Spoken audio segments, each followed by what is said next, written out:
here with you. Good? Hey, shalom, shalom. Hey, we the Hebrew Israelites out here in Tampa Bay, Florida, here to push out the truth again, in sincerity, faith, and honesty. First and foremost, we want to give all praise, honor, and glory to our Lord Yahawah, YAHAWASHI, Ruach HaKodesh. Double honors to our elders and apostles at Great MILLSTONE, GMS, who rule and teach well. Salutations to all you brothers out there as well, too, that push this word of truth and sincerity week in and week out. And shalom to any sisters as well, too, that listen to meekness, quietness, and humbleness. We start with, like, Ecclesiastes chapter 7, from the top. Oh, okay, from the top. Yeah. You know, another beautiful day in hell. We at it again. And Lord willing, this lesson, while we out here is edifying onto somebody of the elect of Israel. That's all we're really out here for. We don't care about nothing else. We're out here for the elect. Con, it's Ecclesiastes, King James, Holy Bible, KJV. Washi signs, yeah. All right, Ecclesiastes 7:7. A good name is better than precious ointment. Our reputation, not according to this world, but according to the Spirit, is better than anything tangible out here. All right. So what we do out here for the Lord, forgive us. It all of a sudden got windy. As soon as we started, it got windy. Exactly. And that's all the Spirit. We prince of the air, Satan. Yeah, kind. We understand it. We recognize it. We ain't tripping over it. But we gotta acknowledge it. But anyways, I'll read it again. Ecclesiastes 7, verse 1. A good name is better than precious ointment. Right. So our reputation through the Spirit is better than anything tangible out here. What we're doing for the Lord out here is more meaningful than anything that any kind of recognition we can get from the world. Okay? Go ahead. A good name is better than precious ointment, and the day of death than the day of one's birth. The day of your death, being taken out of this world, this current world that we're in, is better than the day of your birth. And that's why you people out there, you celebrate birthdays, you're really going off. Yeah. Okay? That's not something that's not an Israelite custom. Job 3rd chapter. Job the 3rd chapter talks about, cursed be me, I come through my mother's knees, or whatever the case may be. He said, come to my mother's knees, I forgot how it went. But basically it was a fucking curse on there. All right? Because this whole thing, this living out here in this world, it's a perpetual curse. It's hell. This is hell. This is the lowest state for the Israelites. So it says, the day of one's death is better than the day of your birth. And we take that wholeheartedly. We take that seriously. All right? We hate this fucking place. Don't get us wrong. We appreciate us being alive in these times, the last days, so we can see the downfall of the kingdom. But us having to go through it in the flesh, this is grievous to our flesh. Go ahead. It says, Ecclesiastes 7:2, it is better to go to the house of mourning than to go to the house of feasting. Read it one more time. It is better to go to the house of mourning than to go to the house of feasting. It is better to go to the house of mourning than to go to the house of feasting. So when he just said the day of one's death is better than the day of birth, we recognize that. We take that wholeheartedly. So we're up here, we wake up every day, and we just like, damn man, it'd be better to be in the spirit world than being out here on this earth. Okay? But what's it say? It says it's better to go into the house of mourning. So us recognizing that the fact that we're in hell right now is better than going into the house of feasting, which is really mirth, partying, and happiness. All right? Go ahead. Because if you go into the history of Israel, the book of Kings, we haven't had joy and peace since King Solomon. Ever since then, King Solomon, it's just been downhill from there. So, everybody that came after King Solomon was that's what happened right after King Solomon. There was a split in the nation. Man. It's just been all hell, man, ever since King Solomon. Yeah, that was the last time peace ever reigned on this earth. That was the last time that there was peace on this earth. Okay? Now look at this place. This place is completely destroyed. And anybody, you can ask anybody out here, if they don't tell you that this place is destroyed, then they're lying to you. They know that this place is evil and wicked. Almost death and ungodly death and all types of horrible things happen. People getting raped, murder and all that going on out here. And that's the thing, man. Like you said, you can clearly see it if you take a look around. But here it is. They got a Christian concert right now. What is there to be celebrating about? What is there to be, rejoicing about? When there's nothing but death and destruction upon the earth, man. Nothing but wickedness. That's a horrible thing to People had behold. the wrong conception, Right. you know, of life. You know? They talk about Jesus, this, that, and the third. But when you look around, there's no God on Nothing to be God happy ain't about. God isn't with this place. There ain't nothing to be happy about, man. Anytime I turn on the news, man, it's depressing. I mean, we look at that as like, all right, it's signs of the time. We about to get the hell out of here. That's how the prophets look at it. So we do sort of, for lack of a better term, rejoice. We rejoice, yeah. Yeah. But that shouldn't be something that we should be looking at as to be joy, death and destruction. Bro, no, that's a horrible thing. Getting put to death by a missile. Because we are Jerusalem. At the end of the day, Yeah, city of peace. city of peace. So it's the people as far as the place. What makes the place peaceful is the people. You know? And the brother brings out a great point. Jake is organically, naturally a peaceful person. That's why when you saw that shit happen with the when the police went in that dude's crib and shot the dude, and the dude wanted to hug the fucking Edomite after the fact that it happened, it's because deep down in Jake's spirit, Jake is a peaceful person. Sure, he went off and we clown him for that, but it just shows you that we are Jerusalem, okay? But this place right here, this place we live in, this is a wicked place, man. So it's better to go into the what? Read it again, verse 2. It is better, Ecclesiastes 7 verse 2. It is better to go to the house of mourning than to go to the house of feasting. Right, it's better to go into the house of mourning. So us being in the house of mourning, acknowledging the fact that we're living in a terrible place, a wicked place that needs destruction. But ultimately, when the destruction comes, there's going to be another king that comes after it, which is another scripture we'll get later, Lord willing. Then that's us going into the house of mourning. It's better to do that. And then to go into the house of feasting. When you look around at this place, everybody here in this world is in a house of feasting. Pan the camera around again, bro. If I know you can get something down so it's not here, asking if they know. These people out here, they're marrying, giving into marriage, they partying, living it up, literally living up, celebrating graduations and homecomings and all that shit. All right. Well, Yeah, spirit. We were just talking about that. Yeah, we just brought the birthdays for the other scripture. What else? We in the time of the holidays, okay? So all these holidays that are about to pop up, these people are celebrating these holidays. Yeah, so-called holidays, holy days. They're not holy. They're feast days. You know? Yeah. Well, And the Lord ain't dealing with them. Another thing I just noticed that, like this year, they damn near have a holiday for every day of the year now. They got this is National Taco Day, Pizza day. Yeah. this day, that day. Free donut day. Yeah, and I'm like, why y'all got all these holidays out here? Y'all got to worship on every single day now? You know? Isn't there another one no, bring that one up. I like that. Yeah, bring that one up. Yeah. Okay. All right, this is Matthew's, St. Matthew. You want me to start from the top because it's only the third. It's Matthew 16 verse 1. It says, the Pharisees also with the Sadducees came tempting, desiring him that he would show them a sign from heaven. Right, so they wanted a sign, all right? They desired a sign, man. They needed some sort of clue. Okay, go ahead. Not by faith. Right, by sight. Yeah, Hey, that's why the Lord said, "Blessed is ye that have not seen." Exactly. You know? Believe. Yep. Verse 2, it says, he answered and said unto them, when it is evening, say ye, it will be fair weather, for the sky is red. Right, because you can tell, you can look and you can see, you can discern with your eyes, like, what times you're in, what's about to happen. Yep. Okay, go ahead. It says, and in the morning it will be foul weather today, for the sky is red and alluring.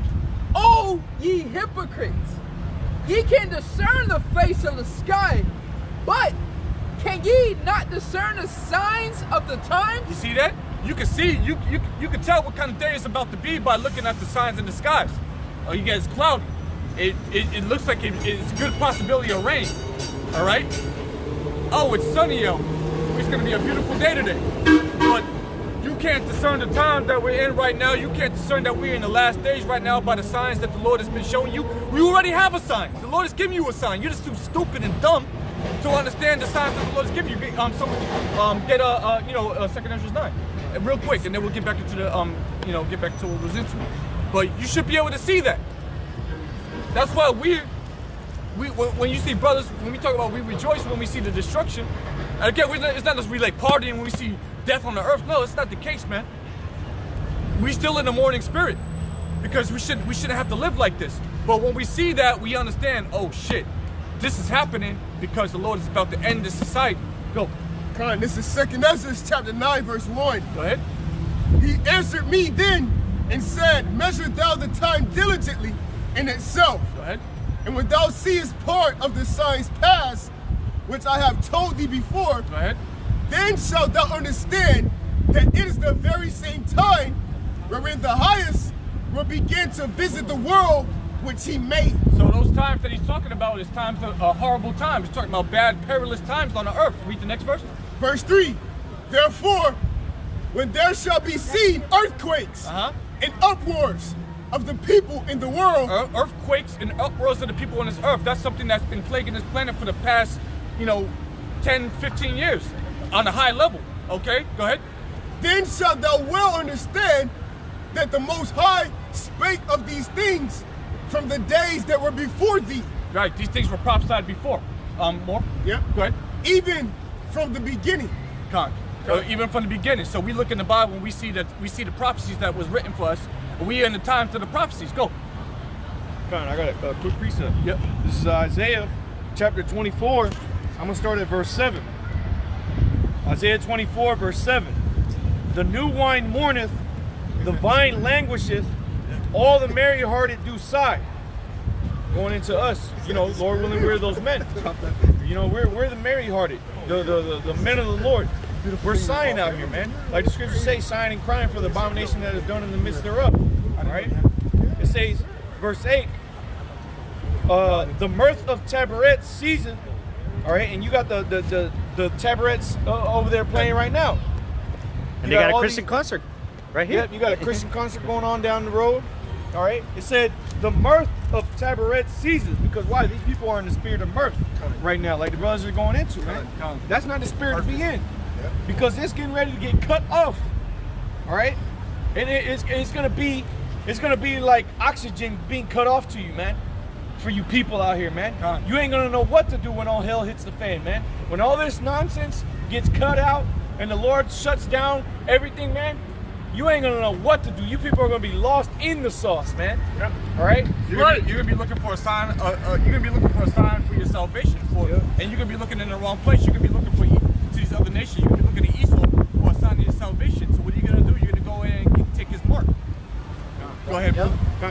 To try and stay with the program. Yeah. That's how Esau's gonna bring it. Is he gonna bring that chip and say, you want to stay with the program with what you've been used to?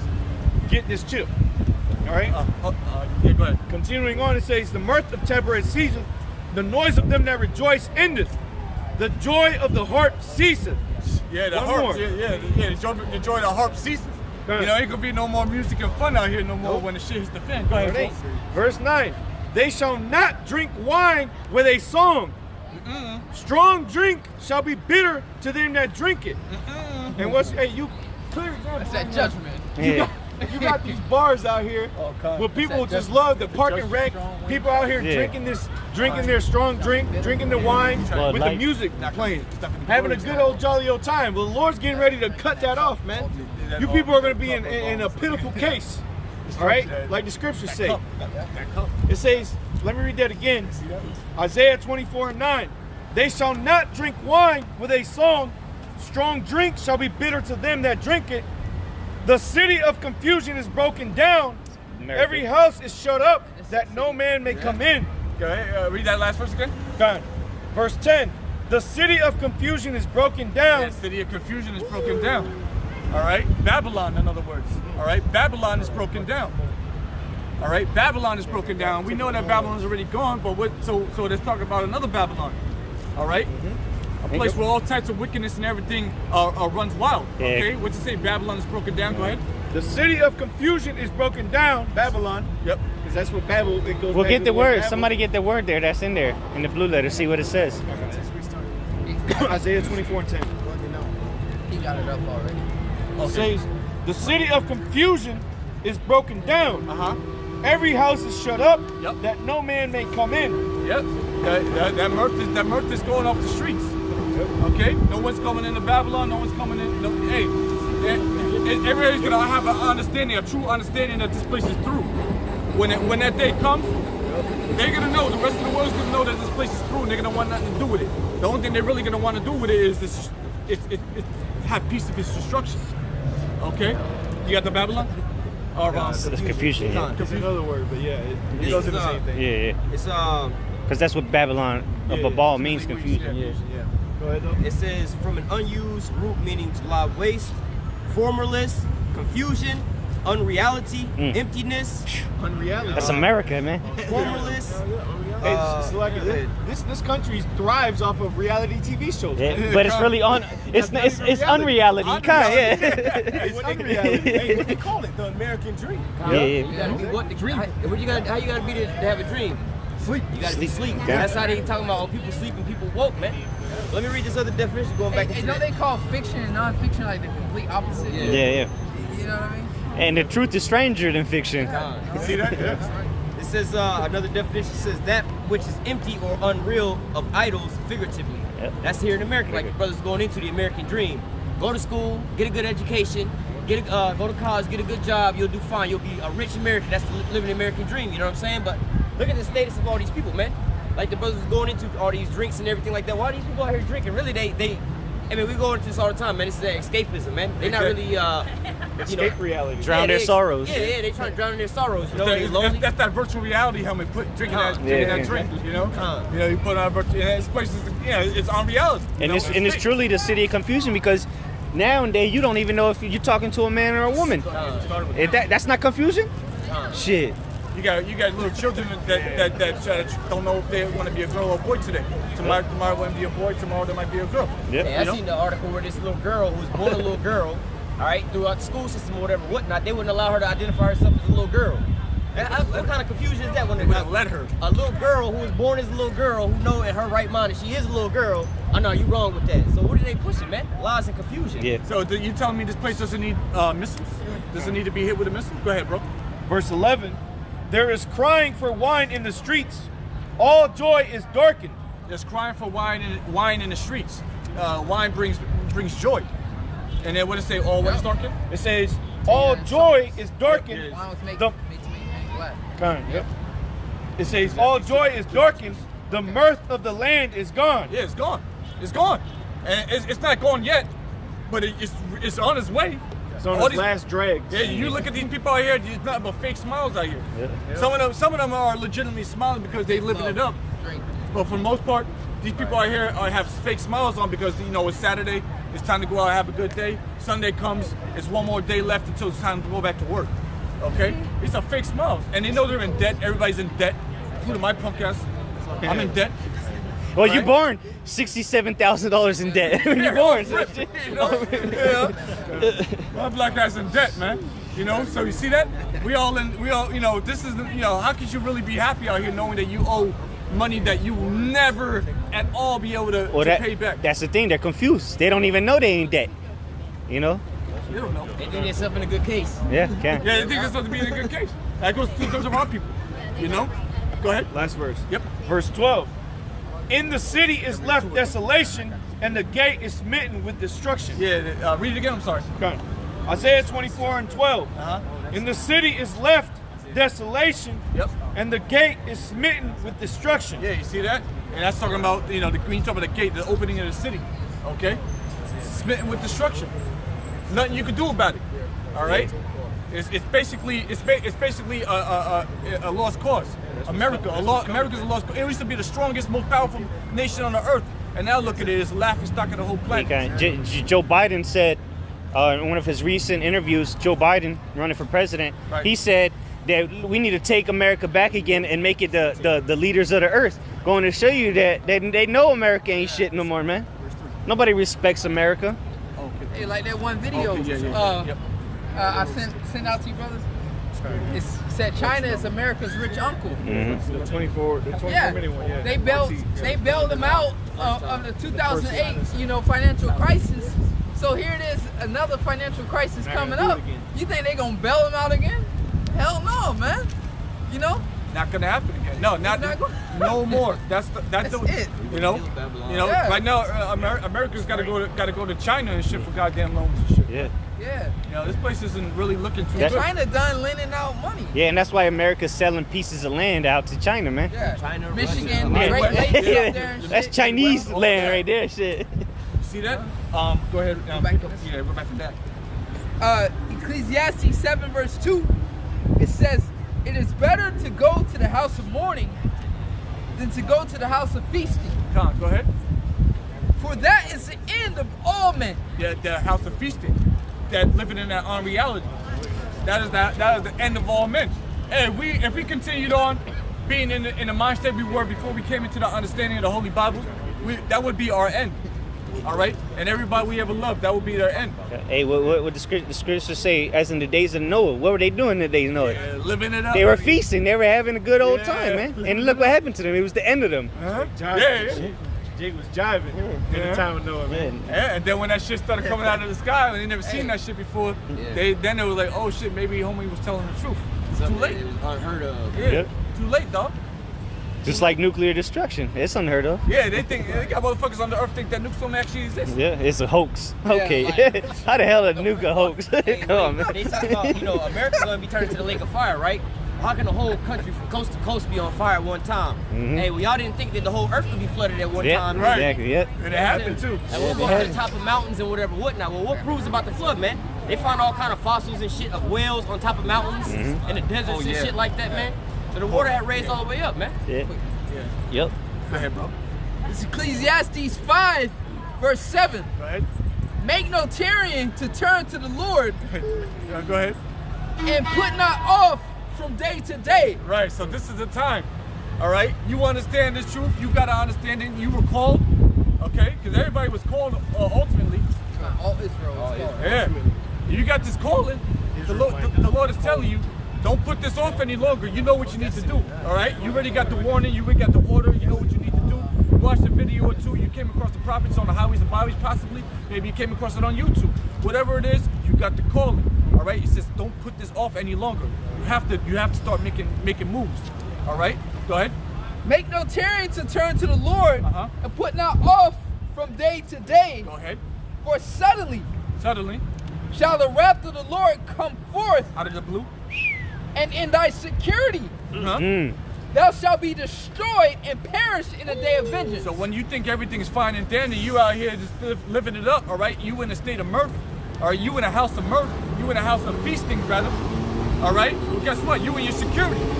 You think everything is just fine. America's gonna continue on and on. It's gonna be iPhone 15, iPhone 16, all right? You waiting for that? You waiting for the iPhone that you just have to tap your hand and the shit's on your wrist? You don't even have a real device. You waiting for that shit? Hologram. Yeah, hologram shit. You waiting for the Star Trek shit? Bro, we're not gonna get to that level. We're not getting there. I'm sorry. I'm telling you right now, we're not gonna get to that level. All that is a dream sold onto you. You bought it like a dumbass. All right? It says put not off. It says make no tarrying when come to the Lord and put off from day to day. You right? You can't just be like, all right, let me finish school first and then let me go ahead and find a camp in my neighborhood. No, don't do that, bro. Do it now. All right? Don't let me get this. Gamble. Yeah, it's a yeah. You know? When you get the understanding, you should be like, you know what? This is the truth. And I think I need to put off everything I ever learned. Because all the brothers, you could ask any brothers that's in the truth right now. Once they found out that they were the Israelites, everything that they ever learned in life, they're like, you know what? I think that's some bullshit. I think this is the truth right here. It says blacks, Hispanics, Native Americans are the Israelites, they're the people of God. I'm gonna rock with this. You know what? I'm gonna rock with this. And everything else, fuck that. I think this is right. We're talking about God, the God of Israel, the God of the universe. It's only for us. I think I like that. I like this. Has a good ring to it. I'm gonna work with that. If you don't have that spirit in you, then guess what? It's not meant for you. But if you do, if that does click with you, if it resonates with you, then now is the time to get into this understanding. And stop putting it off. Because what did it say? Read the last part of it about the destruction. Suddenly. I gotta go back. Yes, slush. It's all good. It's Ecclesiasticus, chapter 5, verse 7. It says, make no tarrying to turn to the Lord, and put not off from day to day, for suddenly shall the wrath of the Lord come forth, and in thy security thou shalt be destroyed and perish in a day of vengeance. You see that? It's just gonna come out of the blue.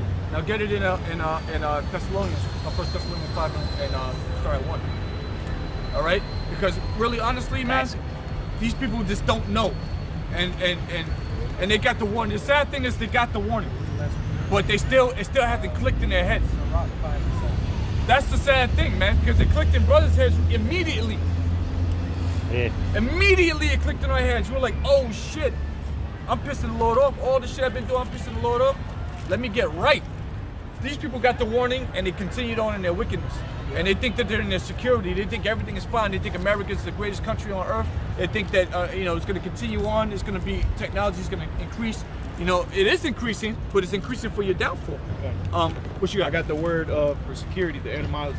Oh, what's that? The etymology for the word security, mid 15th century, condition of being secure, from Latin securitas, from securos, free from care. All right, and that's how these people are living. Free, they're living free from care. They don't give a damn about what's happening. They don't give a fuck, man. They don't care about what's going on in the Middle East. They don't care about the 150 people that got slain by some Congo militia. They don't care about that. They don't give a fuck. They don't even think about that. Oh wow, whoa, that's crazy. Oh wow, you know, going to the pizza shop and getting goddamn pizza. They don't care that a drone just killed a whole wedding party out there in Afghanistan. They don't care about that shit.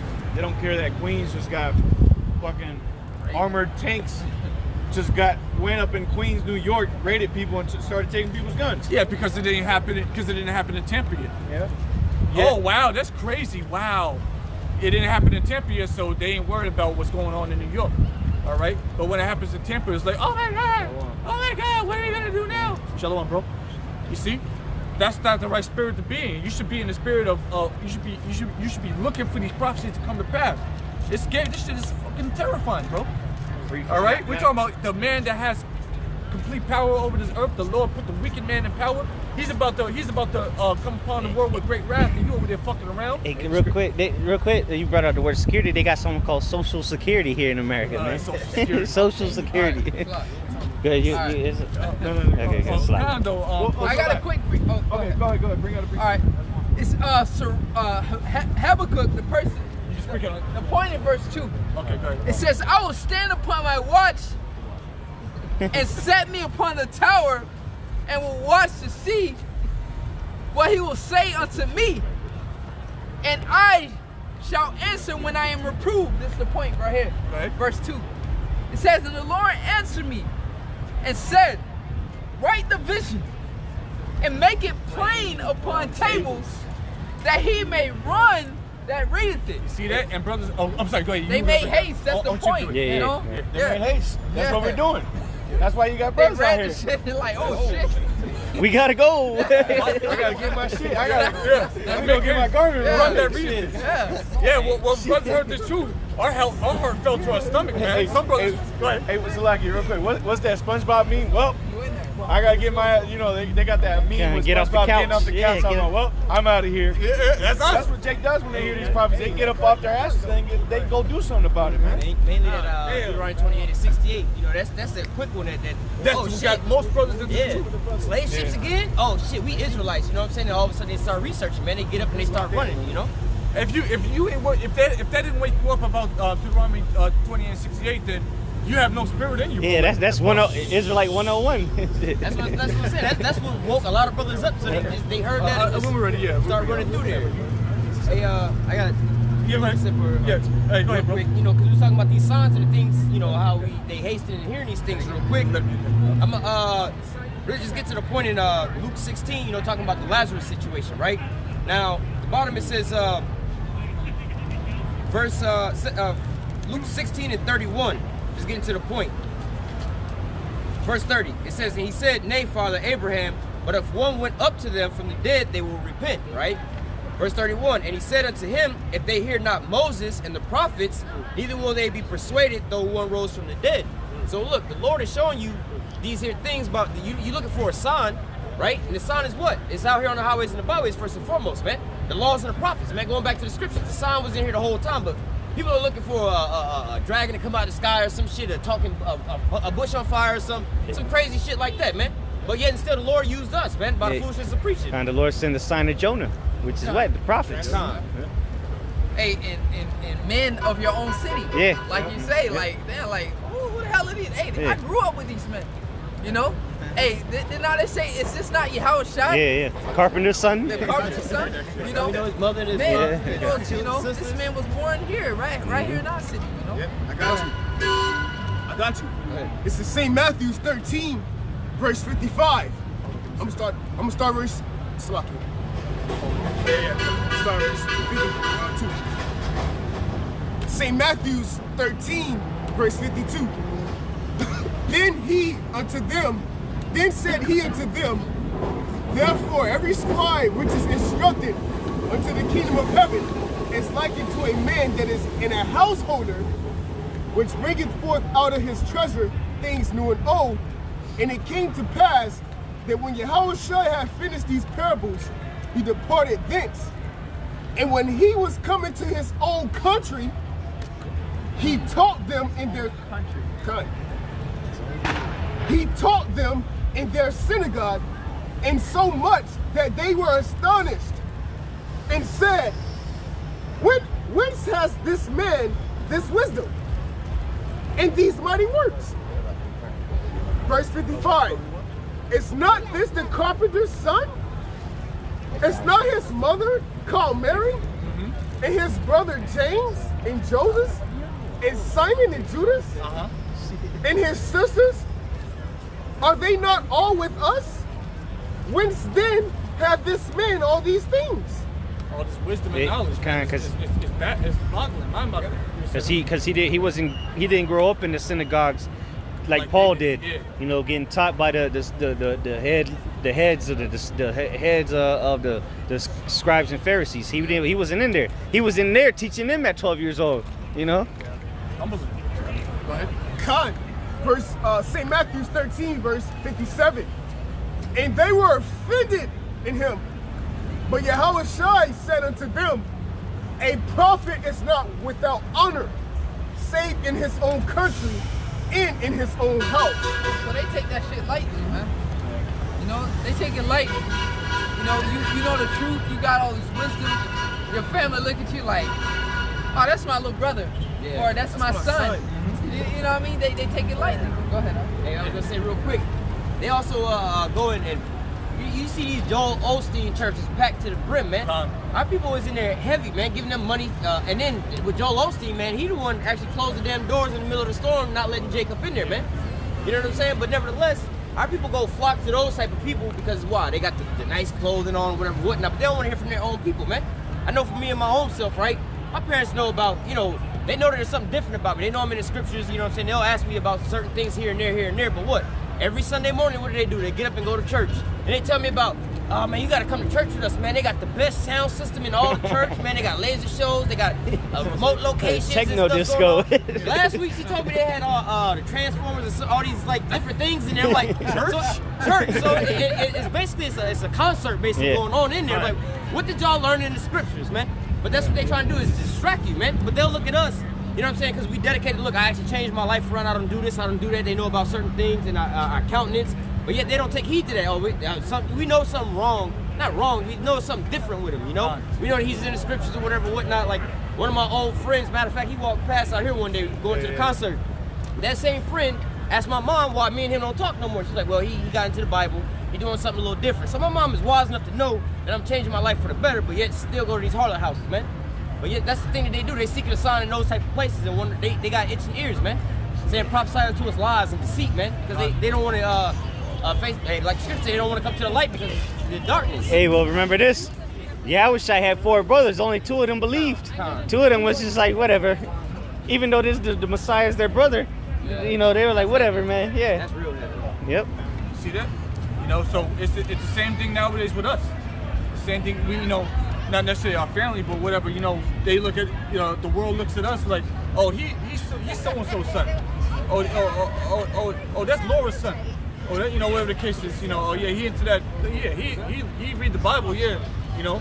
Don't talk to him about the scriptures because he's gonna go all the way in. Yeah. They know that. You're gonna open up a can of worms when you talk to him about that. Don't bring pork. Don't argue with him about the scriptures. He know the whole Bible. You know the whole Bible. Laughing at you, making fun of you and shit. How dumb is that? He know the whole Bible. He really defend that shit, but yet we don't want to go listen to what they got to say. We gonna go over to the pork chop eating pastors and then be giving them all kind of money while your lights getting cut off, Yeah, man. then they talk to Father Thomas so they can get a communion. Yeah. You know, that dumb shit. You know what I'm talking about? See, that's the other pastor. Dumbass shit, man. Faggot shit, bro. We ain't into that dumb shit, bro. We into the Holy Bible and what the Lord is telling us to do. We don't find security in this world. We find security and comfort in the Holy Bible and His Word.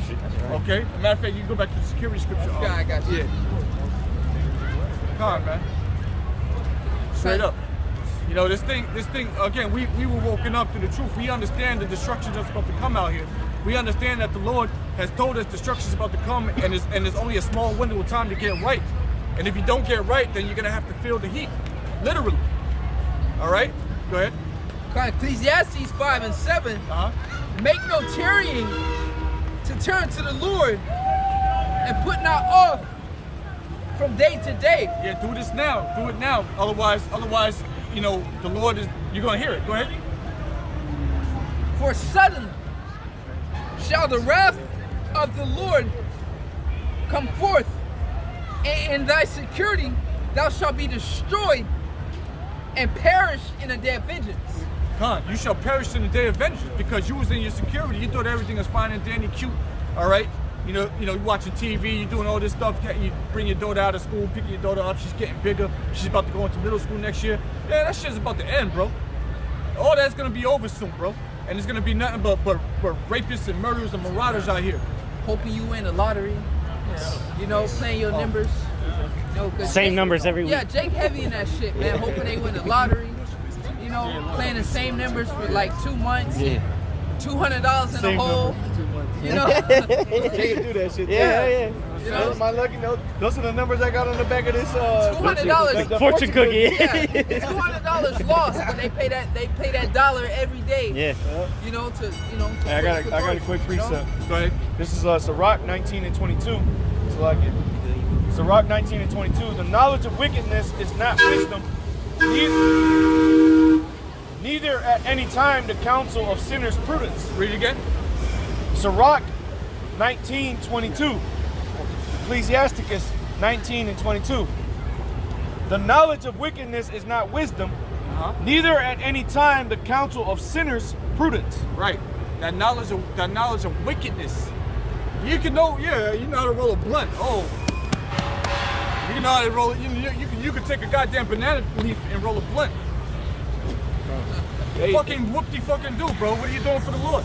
And it said, Right. real quick, if I may say this, because it said, neither at any time the counsel of sinners prudence, man, meaning when, you can't ask the people of this world for advice of how to move forward in this thing, because the people of this world, they worried about the lottery.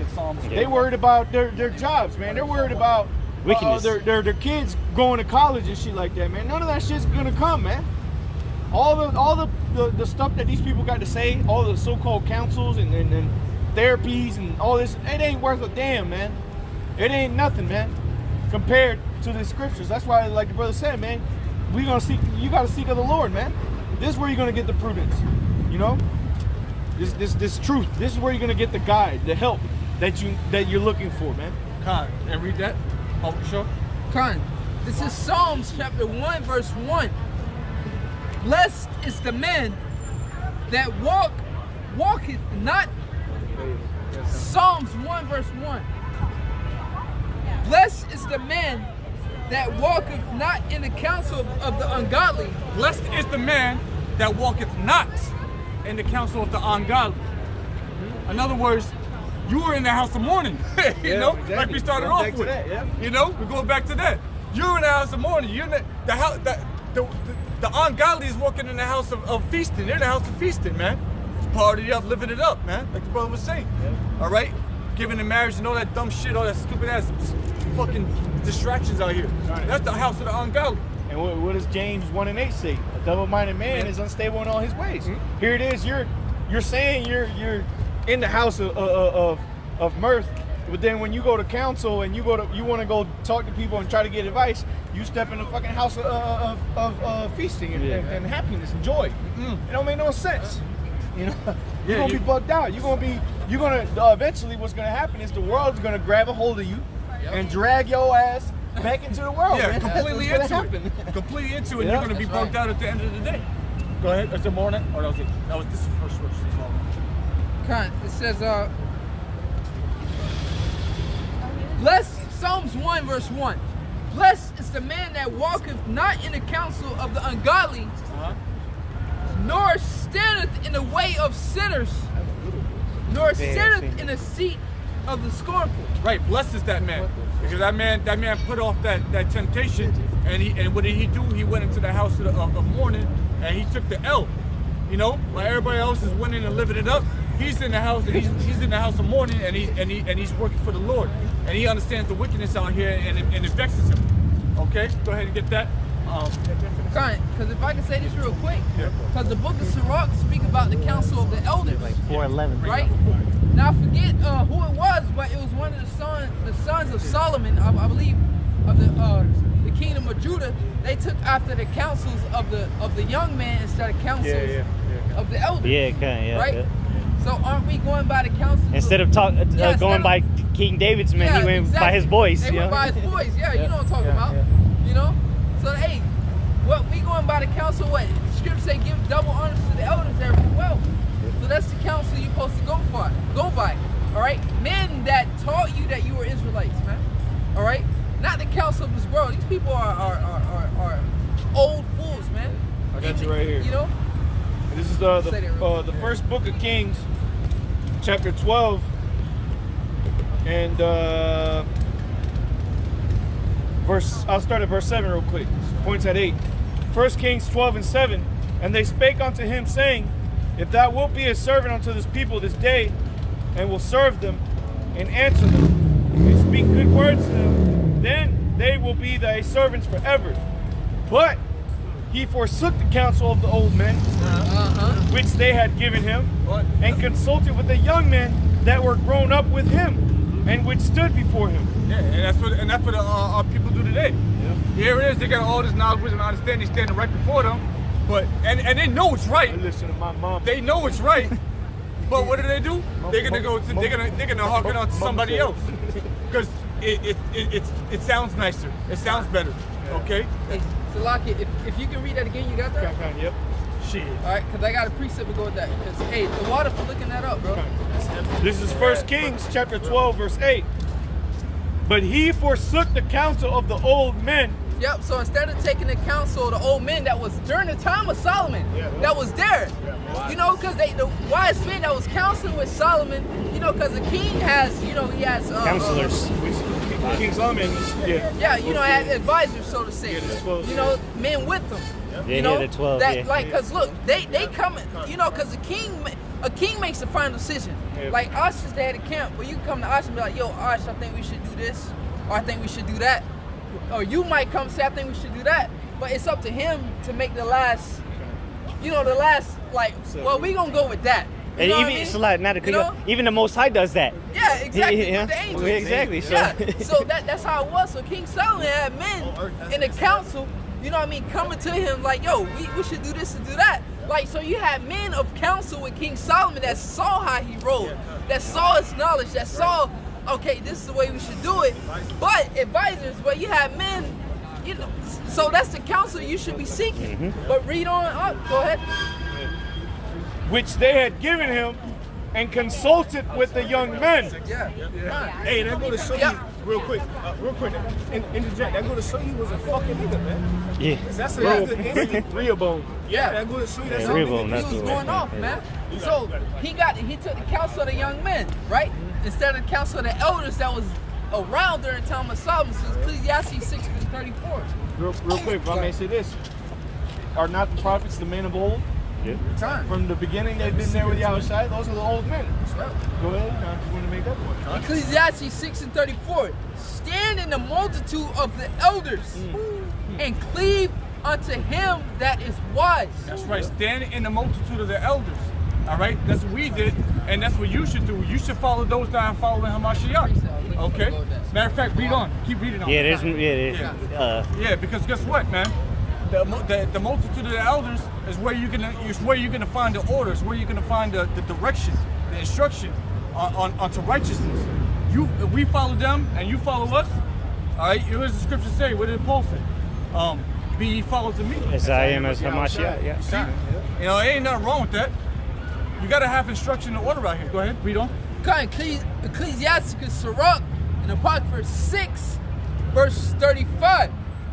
Be willing to hear every godly discourse. Every godly discourse. That's why we tune into the elders' videos and lessons. All right? So we can get the order, so we can get the instruction. Go ahead. And if you go to the word discourse, it pretty much mean an exchange of ideas, pretty much, you know? That's what it is. And that's what they give to us.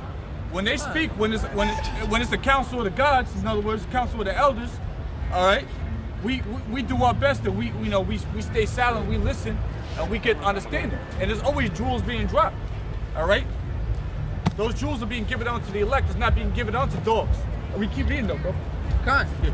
Hey, because at the same time, you brothers know where it's at in Kings, okay? The Heavenly Father, he took counsel of the angels, man. Job, the other one where he wanted to confound the king. He said, "Who's gonna go down there exactly and make him go?" So the like, Most what's your High plan? is having counsel. So what more are you? Yep. You talking about the omnipotent, the Heavenly Father. But look who he's having counsel with. counsel. But look who he's having counsel with. It's his angels. Yeah, exactly. He ain't going to the Satan and having a counsel with Satan and his angels. You know? He's not. But that's the point. The Most High is talking, even though, you know, the Most High is all-knowing. Yeah. You know, he knows ultimately what he's going to do. Not saying he don't know. But look, you can clearly see counsels taking place in the heavens. Yep. And what he said, I shall be a lion spirit in the mouth of the prophet. Yep. Right? So the Lord already knew. He already He said, knew. "Shit, that's a good plan. All right, Well, go ahead do and it." do that, right? Come on, man. So if the Lord is taking, if the Heavenly Father, the Most High, is taking counsel, what more are you? The scriptures say, do nothing without counsel, man. Yep. In Apocrypha. Yep. The scriptures say that, man. Counsel, do nothing without counsel. All right? You still got that? I want. Yeah, I got you. I got you. Still read on more than Sirach. The scriptures say in the multitude of counselors, there's safety, man. You know? Wise counselors, the elders. That's right, man. Oh, I had it in my phone. Sirach 23. That's 6. Right there. 6. Yes, 6 and 34.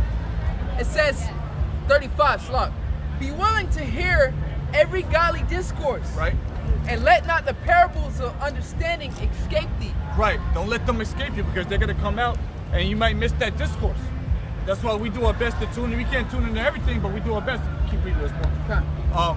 We do our best to tune in, and when the elders speak, we try to be right there so we can get that understanding. So when we go on our day to day, we have that understanding. So what we can do is we can be guides onto those that are in the darkness. Examples. All right, examples, because they're examples onto us, and we're supposed to pay that forward.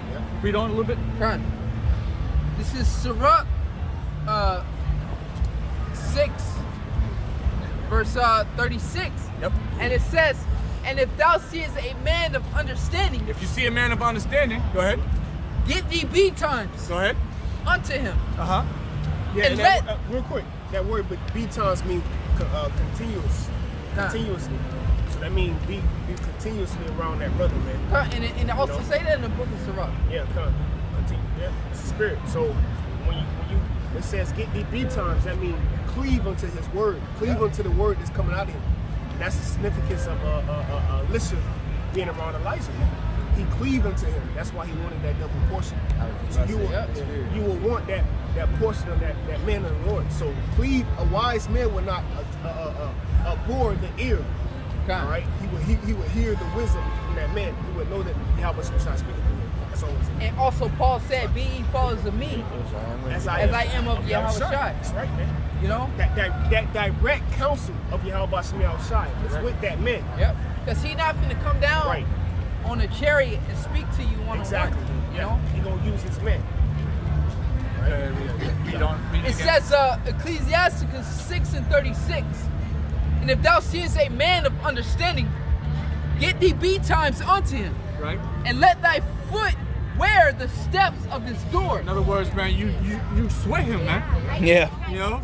Yeah, You let him get aggravated. Yeah, let me aggravate. What the fuck, man? Get from around me, man. And that's the Lord. And when you watch like them old movies, you know, or we watch some cartoons and you see an elder in a cartoon or in old movies, and you see the young lad, and he's continually around him trying to get understanding, or whether it be, you know, if a man of weaponry or a man of understanding or whatever, you know, the little kid is like, I want to be a warrior too, you know, he wearing out the steps of his door, you know. That's how we should be amongst the elders, and that's how you should be amongst the prophets. All right, wherever city you may be in, if you got prophets in your city, you should be wearing out the steps of their door. You should be at the altar every week. All right, there's nothing wrong with that. It's not like, oh, you sweating them, you pissing. No, that's our job. That's our job, exactly. That's our duty. We're supposed to feed the sheep, but the sheep also got to come and say we're hungry, man. You know what I'm saying? Because we, you know, ultimately the Lord has put the Spirit on us to bring out lessons and so on and so forth. But sometimes the sheep will have a question and a concern, which not only is going to help to edify the rest of that sheep, but the rest of the body as well too, man. You see that? You know, we're not grievous about that. That's a beautiful thing. Yeah, you know, brothers come up and ask questions or come up and listen and take notes. That's a beautiful thing. Or you on a common board or whatever the case is, you know, that's the water for that. You know, sure, you know, still you're gonna eventually have your own lot you have to fill. Yeah, you getting an understanding now, but you're getting an understanding so you can go out. So you can go out and do the same thing. You want to go out and teach too eventually. You want to be built up in the spirit so you can have so you can continue to push the message out. All right, until we're done. Just one more scripture. Yep. Verse 37, Sirach, Ecclesiastes 6, verse 37. Right. Let thy mind be upon the ordinances of the Lord, and meditate continually in his commandments. He shall establish thy heart and give thee wisdom at thy own desire. Now get Sirach 39 and 1. Open the shop. No? Because our mind should be set on one thing, man. God, this is Ecclesiastes 39, verse 1. But he, it says, but he that giveth his mind to the law of the Most High and is occupied in the meditation thereof. All right, go ahead. Will seek out the wisdom of all the ancient and be occupied in prophecy. Read it one more time. Sirach 39, Ecclesiastes 39, verse 1. But he that giveth his mind to the law. He that giveth his mind to the law, all right, the instructions of God. Go ahead. But he that giveth his mind to the law of the Most High is occupied in the meditation thereof. So you're focused in your predominant thoughts are pleasing YAHAWASHI, pleasing the one you call the Most High God. That's what and how do you do that? By following his instruction. All right? Go ahead. Con, if I may add, it said occupied in the meditation. Occupy goes into the word, what they say? Occupation, job. So what is your job? Your duty. And whose job was given to prophesy? The prophets. Easy. Yeah, easy. You know, it's common sense. You know, so your occupation should be what? To prophesy. So that's why when you read Psalm, 2 Esdras 9, it says, measure down the time diligently. Right? The only people that can do that is the prophets. Right? All right. So it says occupy in the meditation thereof.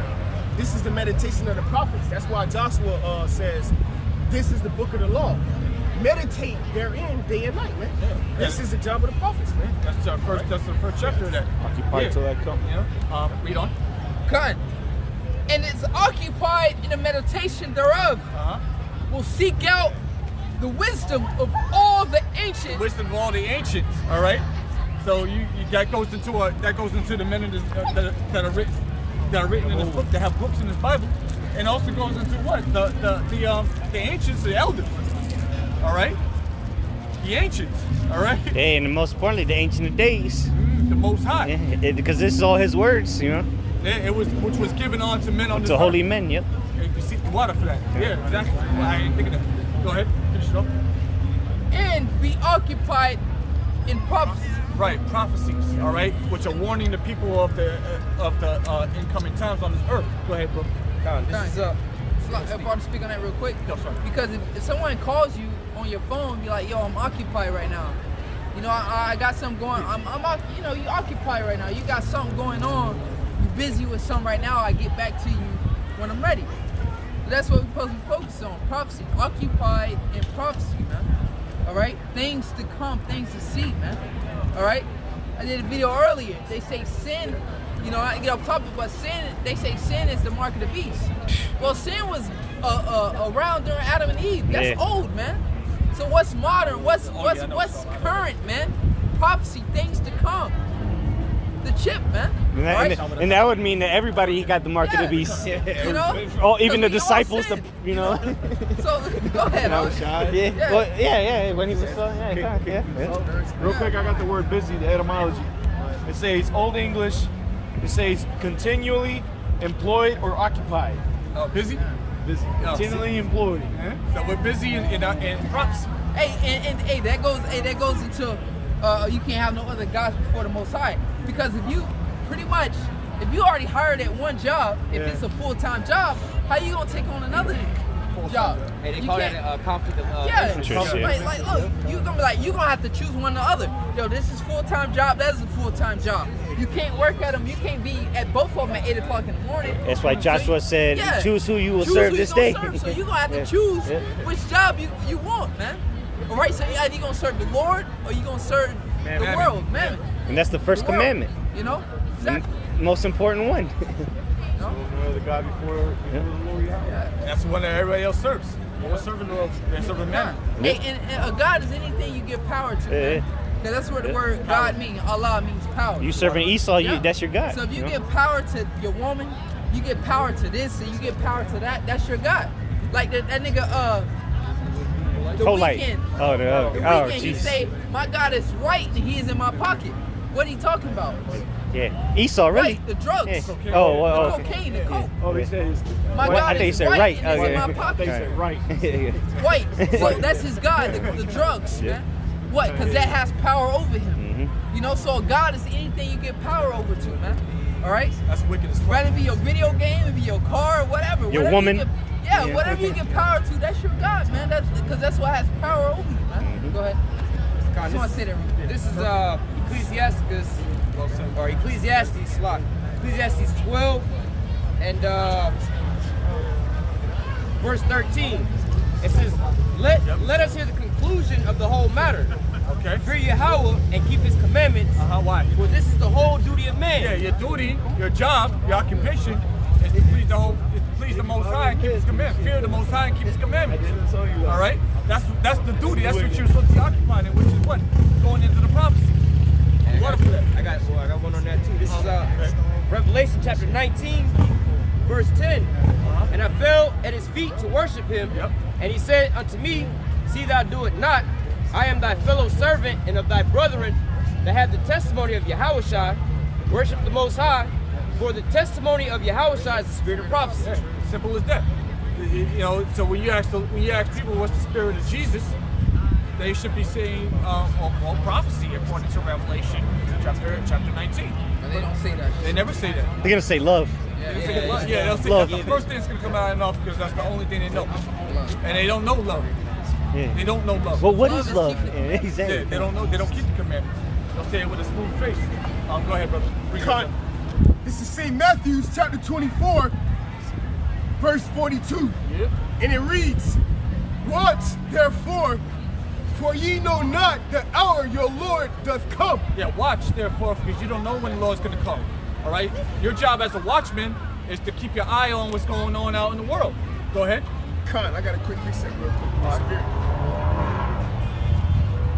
Isaiah chapter 62, verse 6. Isaiah chapter 62, verse 6. Isaiah chapter 62, verse 6. I have set watchmen upon thy walls, O Jerusalem, which shall never hold their peace day nor night. That's right. The Lord has set watchmen. The Lord set people up. The Lord has predestined, or people are predestined from the Lord here on this earth right now to be watchmen for him. That's right. They're watching what's going on in the world so they can warn the people, and there's going to be no excuses when the Lord comes in with his sword. That's right. Go ahead. God. And it goes to show you that you brothers taking on the responsibility of a prophet, show you how heavy your lot is. You can't stop. Exactly. You know, that shows you how heavy and important it is, because the Lord has set you up to warn the people, to warn the nation, man. All right? So it shows you how heavy your lot is. So before you cross that line, think about, yo, once you get on this side, you know, like you brothers out there listening right now, once you get on this side, and you know, you say you done, hey, that's automatically you done. So if you're not ready, you stay on that side. Yeah. You know? Even just knowing about this truth. Yeah. There's Luke 12 tells you about it. It'd be better if you didn't know about it. Exactly. You know. Yeah, John 15 says, you know, you have what you know. This is no cloak for your sin. Yep. You know, so you can't use no excuses. So the Lord has set these watchmen up to warn the people, to let them know. Because why? Ezekiel, the 3rd chapter, if you do not warn the wicked of his wicked deeds, then his blood is required. He gonna die, but his blood is required of your hands. There's no more atonement for you. Yeah. You know. You know, you'll be done. That's what I'm saying real quick. That's beautiful, and you gotta say that that's part of our job. And that's why that's why Persona Ezekiel chapter 3 said that the watchmen gotta get the blood off their hands. You know, we washing our hands, you know, from your blood. That's what this is. Us getting the blood off our hands. You know, we put the videos out as well too. We're going into the prophecy. That's us getting the blood off our hands through the fear. That's the brother Dawud put out the scripture. That's our duty. All right, to fear the Heavenly Father and keep His commandments. All right, and real quick to add on, that's why Amos 3:7 says, surely the Most High will do nothing, but He reveal His secrets to His servants and prophets. Because going into Ezekiel the 3rd chapter, around the 17th verse, it says what? Give them warning from me. Yep. So the Lord will warn you. The Lord will speak to you. He will reveal His mysteries to His men. And through His men, through that voice being issued of YAHAWASHI through His men, you have the opportunity to repent, all right, or be destroyed.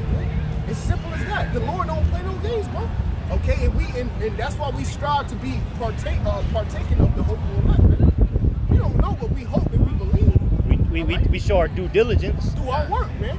That's why the scriptures say those that shall be saved by their works and their faith, man.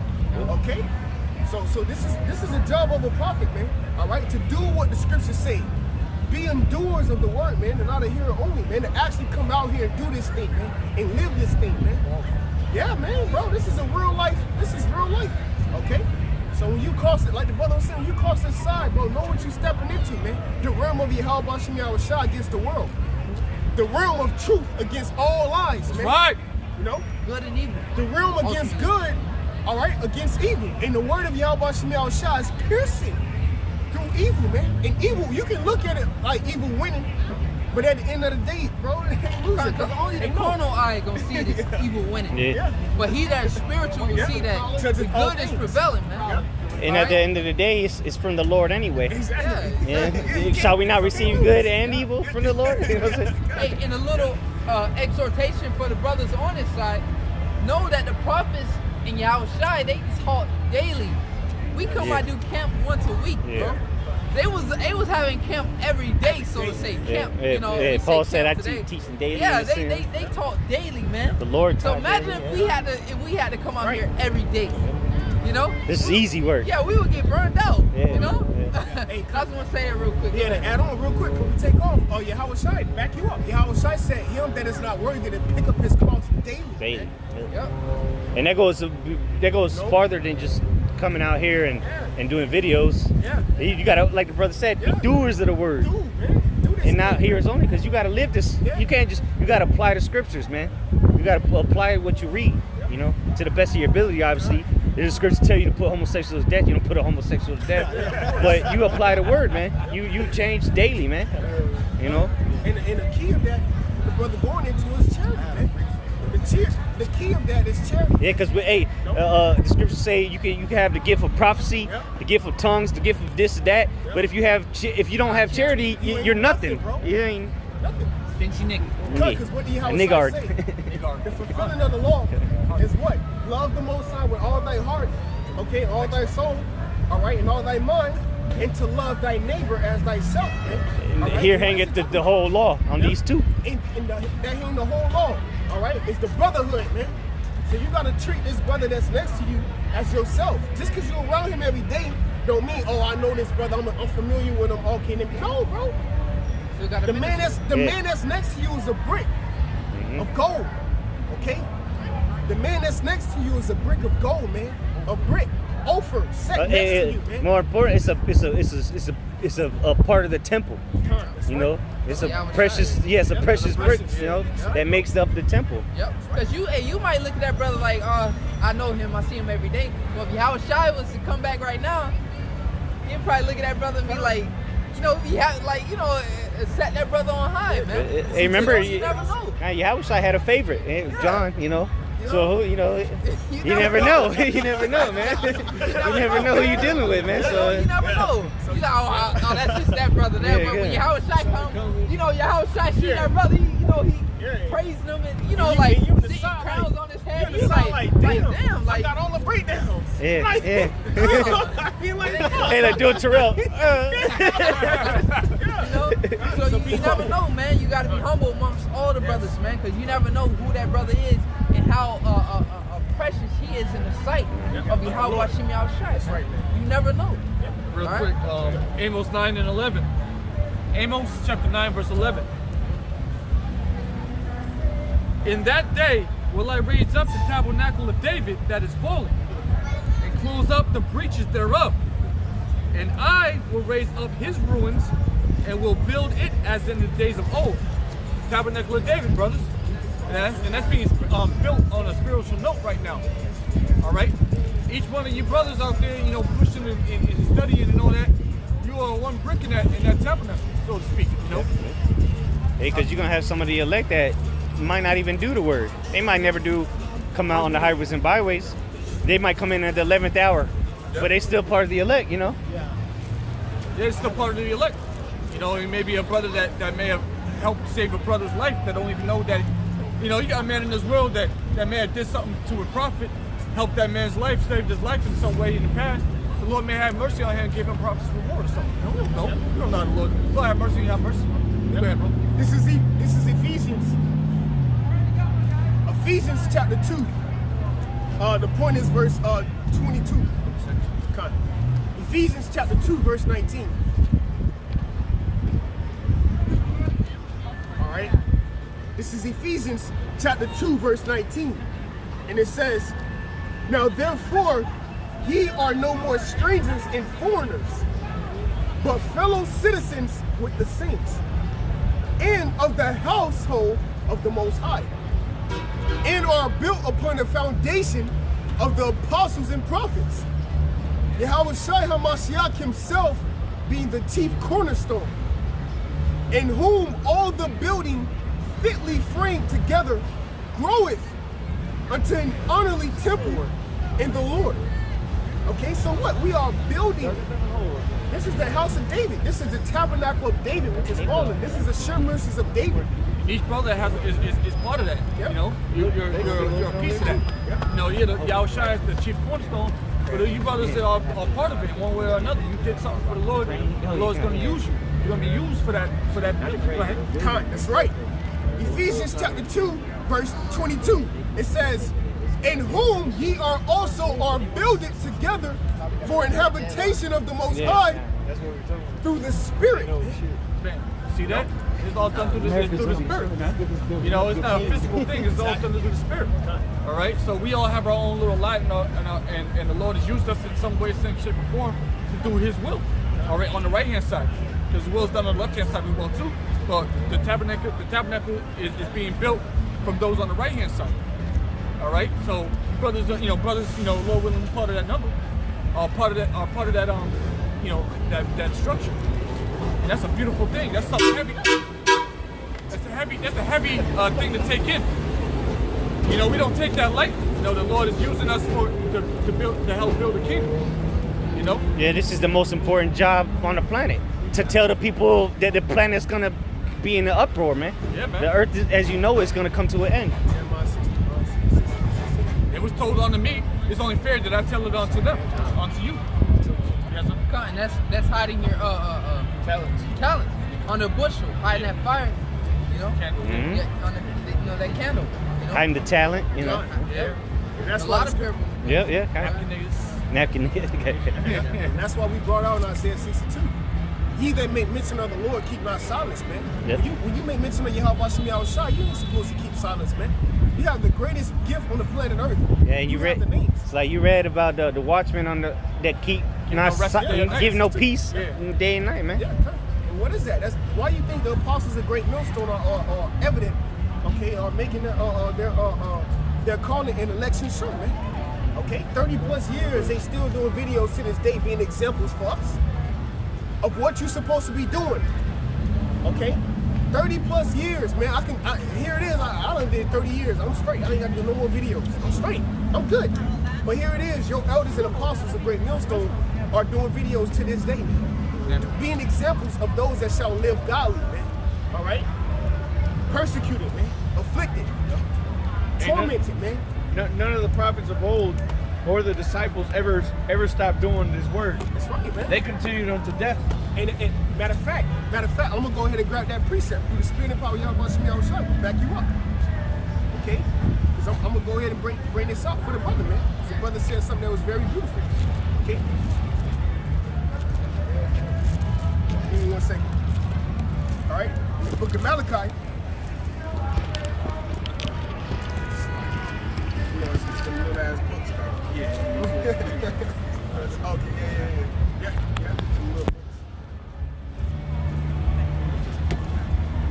Yeah, here we go. Malachi, with the spirit of power of YAHAWASHI. This is Malachi chapter 3, verse 17. And they shall be mine, saith YAHAWASHI of hosts. That's right. So YAHAWASHI said, they shall be mine, man. Okay, and that's what the Lord is doing. Psalms 50.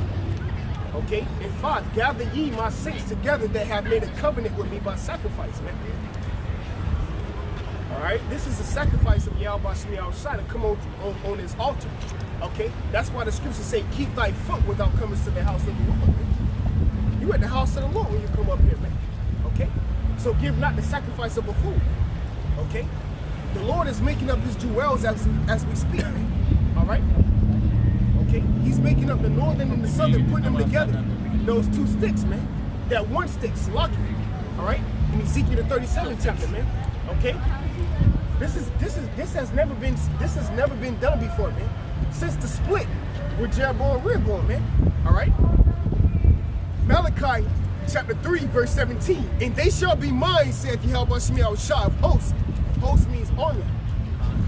In that day when I make up my jewels, and that word in the 1611 for jewels says special treasure. Okay. So you brothers are special gemstones, man. To YAHAWASHI. Hey, the brother Mike Aldis was going in on that, man. All right, when you play 2K, you play 2K, you play my team, you have emerald cards, you have bronze cards, okay? You have gold, then you got ruby, then you got Galaxy Opal. Galaxy Opal is like 100%, man. All right, and that's what the Lord is doing to us, man. We 100%. We overall. We 144 overall, man. Okay? And how do you know that? When you are applying the scriptures and you live in this thing, man. Okay? And Lord's will we endure to the end. Okay? It says, and they shall be mine, saith YAHAWASHI of hosts, in that day when I make up my jewels, and I will spare them as a man spareth his own son that serveth him. You know? Mercy. That's right. Yeah. Goes in that mercy. The Lord ultimately is going to have mercy on his elect. All right? Your jewels, was it a precious treasure? Special treasure. Yeah. See that, man? That's beautiful, bros. You know, and we don't sit here and act cocky like we are that. We don't know if we're that, but we're confident that the Lord is going to have mercy on certain people on this earth, and we understand that we're doing the will of YAHAWASHI by doing what He asked us to do. So it's a good chance the Lord is going to have mercy on us. Right. And you have to have that same confidence, you know. Yeah, you can go back into that. Verse 3 probably. Con. Ecclesiastes 7 verse 3. Ecclesiastes chapter 7 verse 3, and it says, sorrow is better than laughter, for by the sadness of the countenance the heart is made better. So us being out here, us understanding everything that we just talked about for the past hour and a half of the hell of this earth, And what the Lord really thinks of us, he looks at us as special treasures, all right, amongst this world. We are in a sad countenance. Because what? We have to endure this still. We're not in the kingdom yet, brothers. We still have to live in hell. Look at this place. This place is absolutely a mess. All right? But our people, the kings of the universe, are living amongst this. All right? So what? We're gonna feel some type of way. But what are we gonna do? We're gonna do the righteous work of the Lord. I'll read it again and read on. Ecclesiastes 7:3, sorrow is better than laughter, for by the sadness of the countenance, the heart is made better. By the sadness of countenance, the heart is made better. So our spirit is uplifted. We're in that morning state, but because what? We understand what's about to come. We have to live through this first before we can get the prize. Anything that you want, anything beautiful that you want and trying to obtain in this world, you have to go through some kind of pain, you have to go through some kind of work. You're looking for a good body, all right? Well, you got to work out. Patience. I was gonna say just the Suffering, which is what? Patience goes into suffering. Because you can't go to the gym one day and then expect it to look like, an Olympian. You know? That shit takes time. I got a precept to go with you brothers just speaking on. Okay. This is Psalms chapter 51, verse 17. The sacrifices, Salakia, Psalms 51, verse 17. Psalms 51, verse 17. The sacrifices of the Most High are a broken spirit, a broken and a contrite heart, O power that will not despise. That said the sacrifices?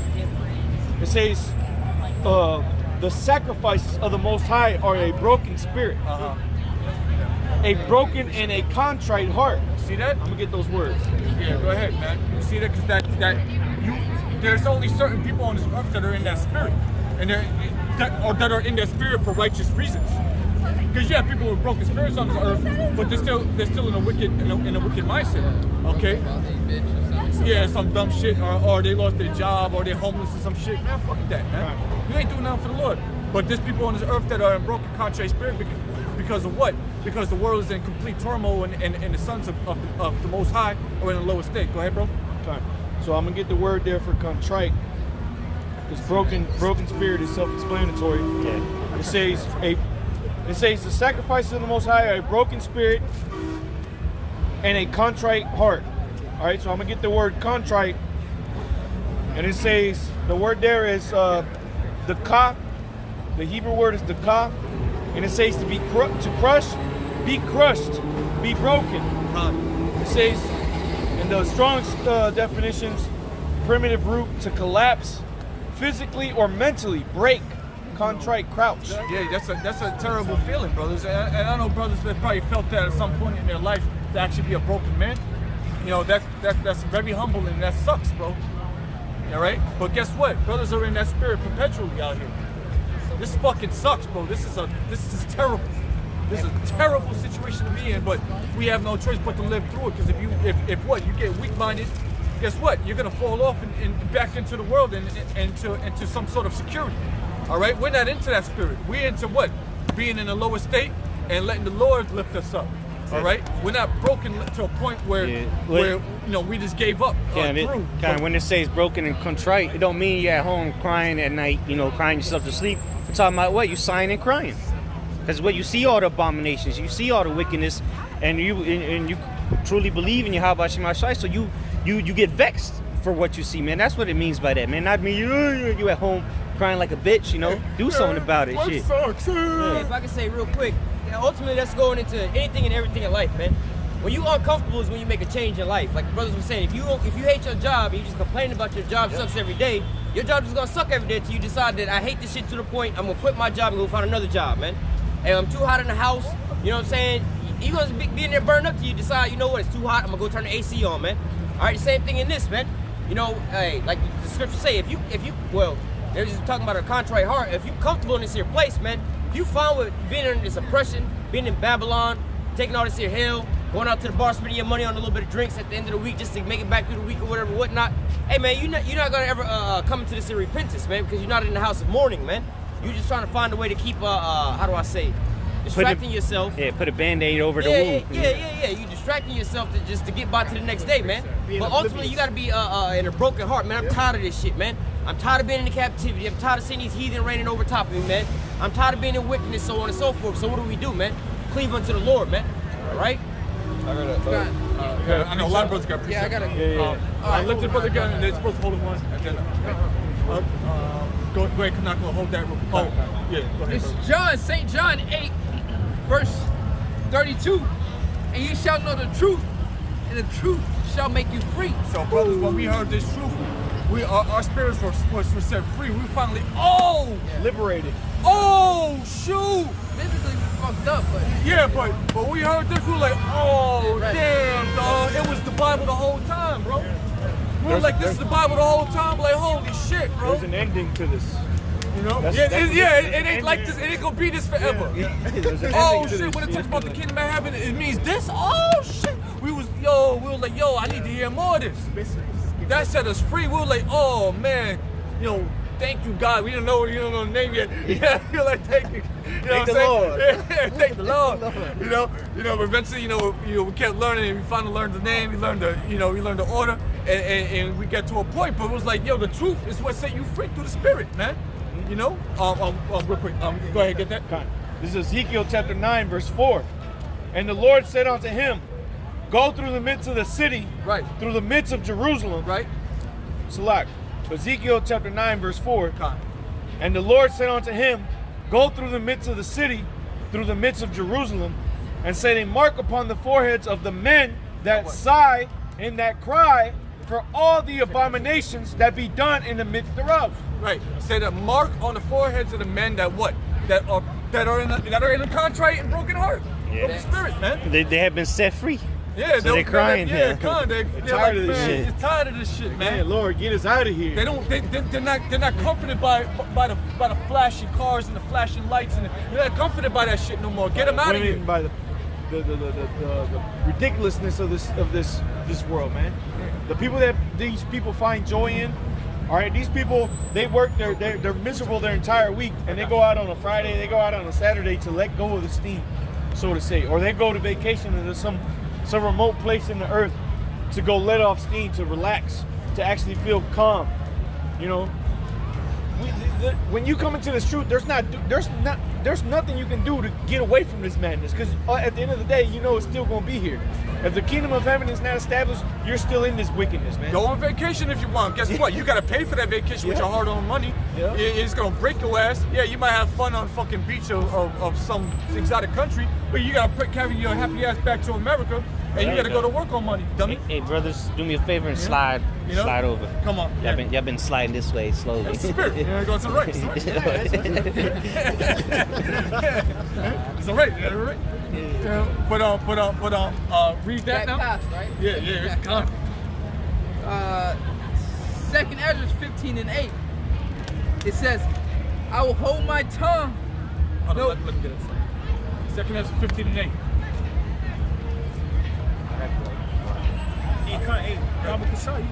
Verse 7, so they can go there. Okay. 2nd Ezra 15 verse 7. 2nd Ezra 15 and 7. It says, therefore, saith the Lord, I will hold my tongue no more as touching their wickedness, which they profanely commit, neither will I suffer them in those things which they wickedly exercise themselves. Right, because now it's to the point where the Lord is like, you know what? All that wicked shit is over. I'm about to do something about it. All right? My men are out here, they're sighing and crying. I'm going to do something regarding this wickedness. Go ahead, read on. Behold, the innocent and righteous blood crieth unto me. Who? Behold, the innocent and righteous blood crieth unto me. The innocent and righteous blood cried unto the Heavenly Father. All right? Those that have the mark. The brothers brought it out. The innocent and righteous blood crieth unto me. Okay? Go ahead. And that's talking about all of Israel, because once they die, what are they doing? They're crying unto the Lord. Even if they were wicked, they're gonna cry unto the Lord, how long does thou now come and revenge our blood upon them that dwell upon the earth? Sure, yep. You know? It says the innocent, 2nd Ezra 15, verse 8, but the part, it says, the innocent and righteous blood crieth unto me, and the souls of the just complain continually. Souls of the just complain continually. All right, if you're righteous and just, then your spirit you're gonna be in is what? This in a house of mourning. All right, you're gonna be just constantly upset about the state of your people, the state of you, the state of the world. I'm not like you're gonna be like pissed, kicking rocks everywhere you go. No, your spirit is gonna be in a low state. All right, your heart is gonna be broken. All right, because righteousness is not reigning supreme upon the earth. Wickedness is out here running the earth. So when someone asks how you're doing, you might say you're having a good. All right, everything's good, but deep down in your spirit, your heart is broken because you just seeing something on the news. You just seen little Jacob get shot by a stray bullet. Whatever judgment. But that shit shouldn't be fucking happening, man. You seen fucking GMO foods and all this abomination shit. You seen a commercial for some kind of pork shit, and that shit just fuck your heart up, man. Hey, you get a turkey sandwich and you find out there's pork in there. You get a turkey sandwich, you about to dig into that motherfucker. Wait a minute. What the hell is this pink shit? Yeah. Hey, Habakkuk said the wrong judgment going forward. Yep. You know? So that's what you upset about. Like, things are all good, but you blacks and Hispanics, or especially you Negroes, oh well, we got BET. They gave you one channel out of 1,000. You good. You good with that. Black entertainment television. We got the LeBron you got James. BT. We got you got the you got Popeyes and KFC. Yeah. Y'all niggas, y'all good with that, man. One channel, then out of 1 month out of the whole year, February, why it's the shortest month of the year. So you niggas happy with the bare minimum. Yeah. Oh, we give you food stamps. So-called white men give you food stamps. Oh, you happy with that? Labor Day. Y'all happy with the bare minimum, the crumbs. Yeah. That's what. Yeah, happy about. Oh, we get the day after Thanksgiving off too. Well, thank you, massa. I told my people at work. I said, I said, yeah, you get Friday off too after Thanksgiving. We get Friday off. Like Black Friday. Yeah. Like shit. Mockery. That's serious. Fuck, you should expect that off, man. Yeah. But anyways, go ahead, bro. Con. Isaiah chapter 57, verse 15. Con. Isaiah chapter 57, verse 15. Isaiah 57, 15. Con. Right. This is Isaiah chapter 57, verse 15. For thus saith the high and lofty one that inhabited eternity. God, that's the Most High. That's right. The high and lofty one, man. No? The high and that's dope. Go ahead, that's what you said. God, that's the Most High. Go ahead. Isaiah chapter 57, verse 15. For thus saith the high and lofty one that inhabited eternity. The Ancient of Days. Yeah. That's another title. Why not fear somebody that can't die, bro? Who created time, bro? Who created was before days. Hey, like the scripture says, how can you not fear the one who made the waters to stop on the shore? That's in Jeremiah. Because at the same time, because at the same time, you can be in good health. You can have no diseases. But eventually, time is gonna kill your ass, man. Eventually, you know what I mean? You can eat right. Your mother, right? Your mother can be pregnant with you, and she can eat right 100%. No pork, no nothing. Just eat healthy. Then you come out eating healthy, right? Then you get about 60, 70, maybe 80. I even give you 100. And that's being generous. But eventually you're gonna die, man. You're gonna die, man. Time is gonna kill your ass, You can be Dr. Seppi, bro. Dr. Seppi, bro. And you can be as healthy as you want to be, bro. That can cure anything. Yeah, bro. You still have what's that? Psalms, the issues of death belong to the Lord, bro. Okay, your soul is required of the Lord. YAHAWASHI made you, bro. Okay, the day you were born, how you was going to be, every second that you step, everything that you think about was predestined. okay? And that was issued out of the mouth of YAHAWASHI. That's the power of YAHAWASHI, man. Okay, made you, man. High and lofty. High and lofty. The only person that's supposed to be proud, okay? That's the supreme being. The scriptures call him the King of Nations, man. Hey, and honestly, the Most High ain't proud because he just correct. It's like being proud is claiming for some shit that you ain't really got. You know, oh, look what I did, so on and so forth. But the Most High can actually say that shit. Look what I created, and everything I created is perfect, man. That's not him being proud. That's just him being truthful, man. All right. So he the only one that has that reign, that rulership. Because all of us, no matter what we do, man, we still been put on a planet that we don't control the oxygen and all this, all the things that we need just to survive, man. You say, like the scripture say, you're not even mindful of the, basically him whose hand your very heart is in, man. You can't control your heart beating, man. So how the hell are you gonna be proud of anything that you're doing, man? Everything that you're doing is under the will and the power of YAHAWASHI. So again, he can't really be proud, but you know we gotta look at it as, yo, man, we in his hands, man. And then even if you know the characteristics of the Most High, if you read throughout the scriptures, the Most High boasted in himself, man. You know, it's like, who created the heavens and the earth? Yeah. You know, Separated like all these things. he boasted. I've searched the heavens. You know, he haven't found another. You know, like he went out searching. Like, is there any power besides me, Bro. You know, like. Go ahead, Bro, bro. to add on, bro, the scriptures say he nameth every star, man. And calleth them after their name. You know everyone that called them all by name. Con, the Number scriptures the say hairs of your head. Con, the scriptures say he casteth his saints as nothing before him, man. Like, bro, the Lord just that dude, bro. Oh, He's just that dude. The Most High. Salakia, The Most forgive High. me, the water. The Most High, YAHAWASHI, he is. Yeah, that's a perfect Yahweh, title, the bro. Most High. He is perfect, bro. Perfect in all his doings. The perfect balance. Everybody, every soul. Okay? YAHAWASHI don't play no fucking games, bro. So that's why all you imbeciles that's walking down the street, yo, it's beautiful to witness that. Cause that's your downfall and destruction. Fear him. Yeah. Fear him. Yeah, bro. Yes. Yes. We Isaiah. gotta talk about the Most High, man. Sometimes you just gotta exalt the Most High, man. You know, sometimes it takes 10 minutes just to, you know what I'm saying, bro. Go ahead. Yeah. Isaiah 57, verse 15. And it reads, "For thus saith the high and lofty one, that inhabited eternity, whose name is holy. I dwell in the high and holy place, with him also that is of a contrite and humble spirit, to revive the spirit of the humble, and to revive the heart of the contrite ones." So the ones that are in a humble and contrite spirit, guess what? The Lord has said he's gonna what did he say? He's gonna revive. Thank you. He can revive those spirits. Re means again. To live. Revive. Yeah, viva, live. You know. Okay, so those men are out there complaining continually. All right, guess what? Those men are gonna be revived.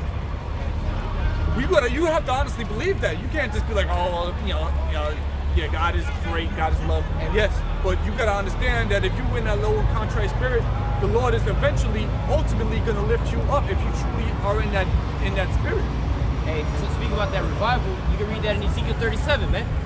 All right, because you're going out fishing for the elect, you putting that breath back into them, and there was what? I prophesied as I was commanded, and then basically there arose an exceedingly great army, man.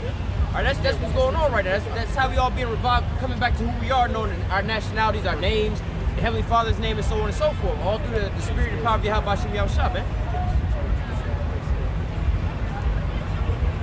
This is Isaiah 61, verse 1. And it reads, "The spirit of YAHAWASHI is upon me, because YAHAWASHI have appointed me to preach good tidings unto the meek." Right. The meek, the lowly. Go ahead. He have sent me to bind the broken. He have sent me to bind the brokenhearted, Right.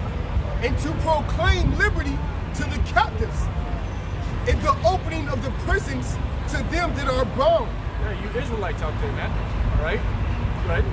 Verse 2, to proclaim the acceptable year of YAHAWASHI. Yeah, we preach to the day of the Lord. We preach the day of the Lord. All right. the day of our salvation and the day of our enemy's destruction. All right, we proclaim that. All right, but again, those that are captive, all right, that's your liberation. Go ahead. In the day of vengeance. Yeah, vengeance onto our enemies. Go ahead. Of YAHAWASHI, our power to comfort all that mourn. Right, all the mourn. Beautiful. A lot of that scripture, bro. Comfort all that mourn. All right, because the ones that are truly in the mourning state are the ones that truly need comfort, that need salvation. Not everybody on earth needs salvation, man. All right, we need to be renewed. We need strength again.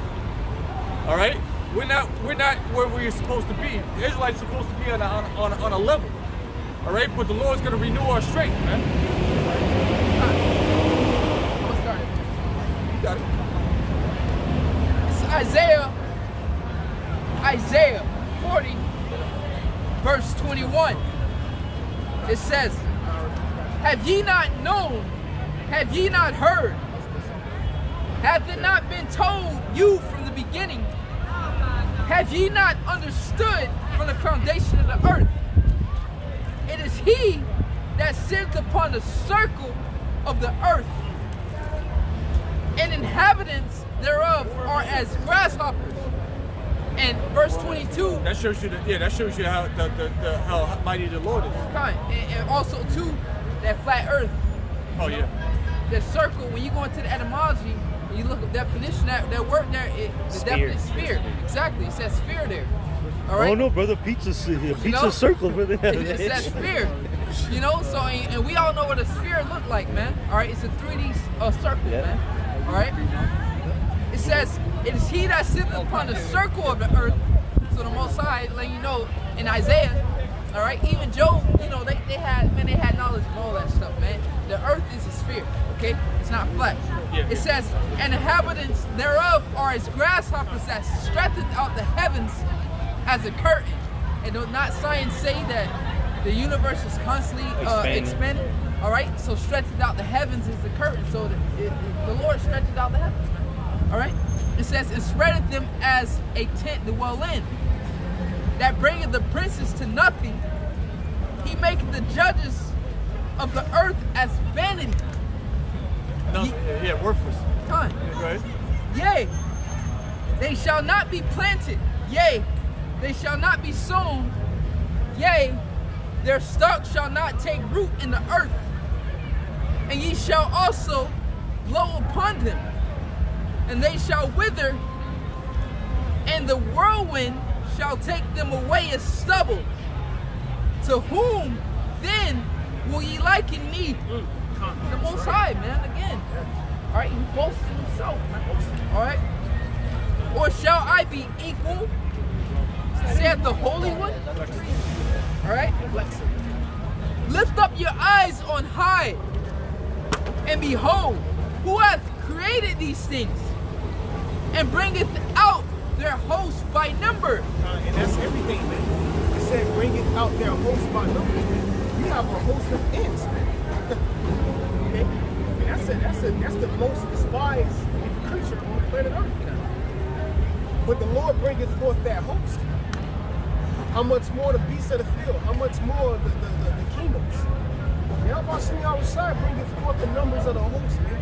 YAHAWASHI is the one that lifted up one and put it down to another, man. Okay? YAHAWASHI is that dude, bro. Okay?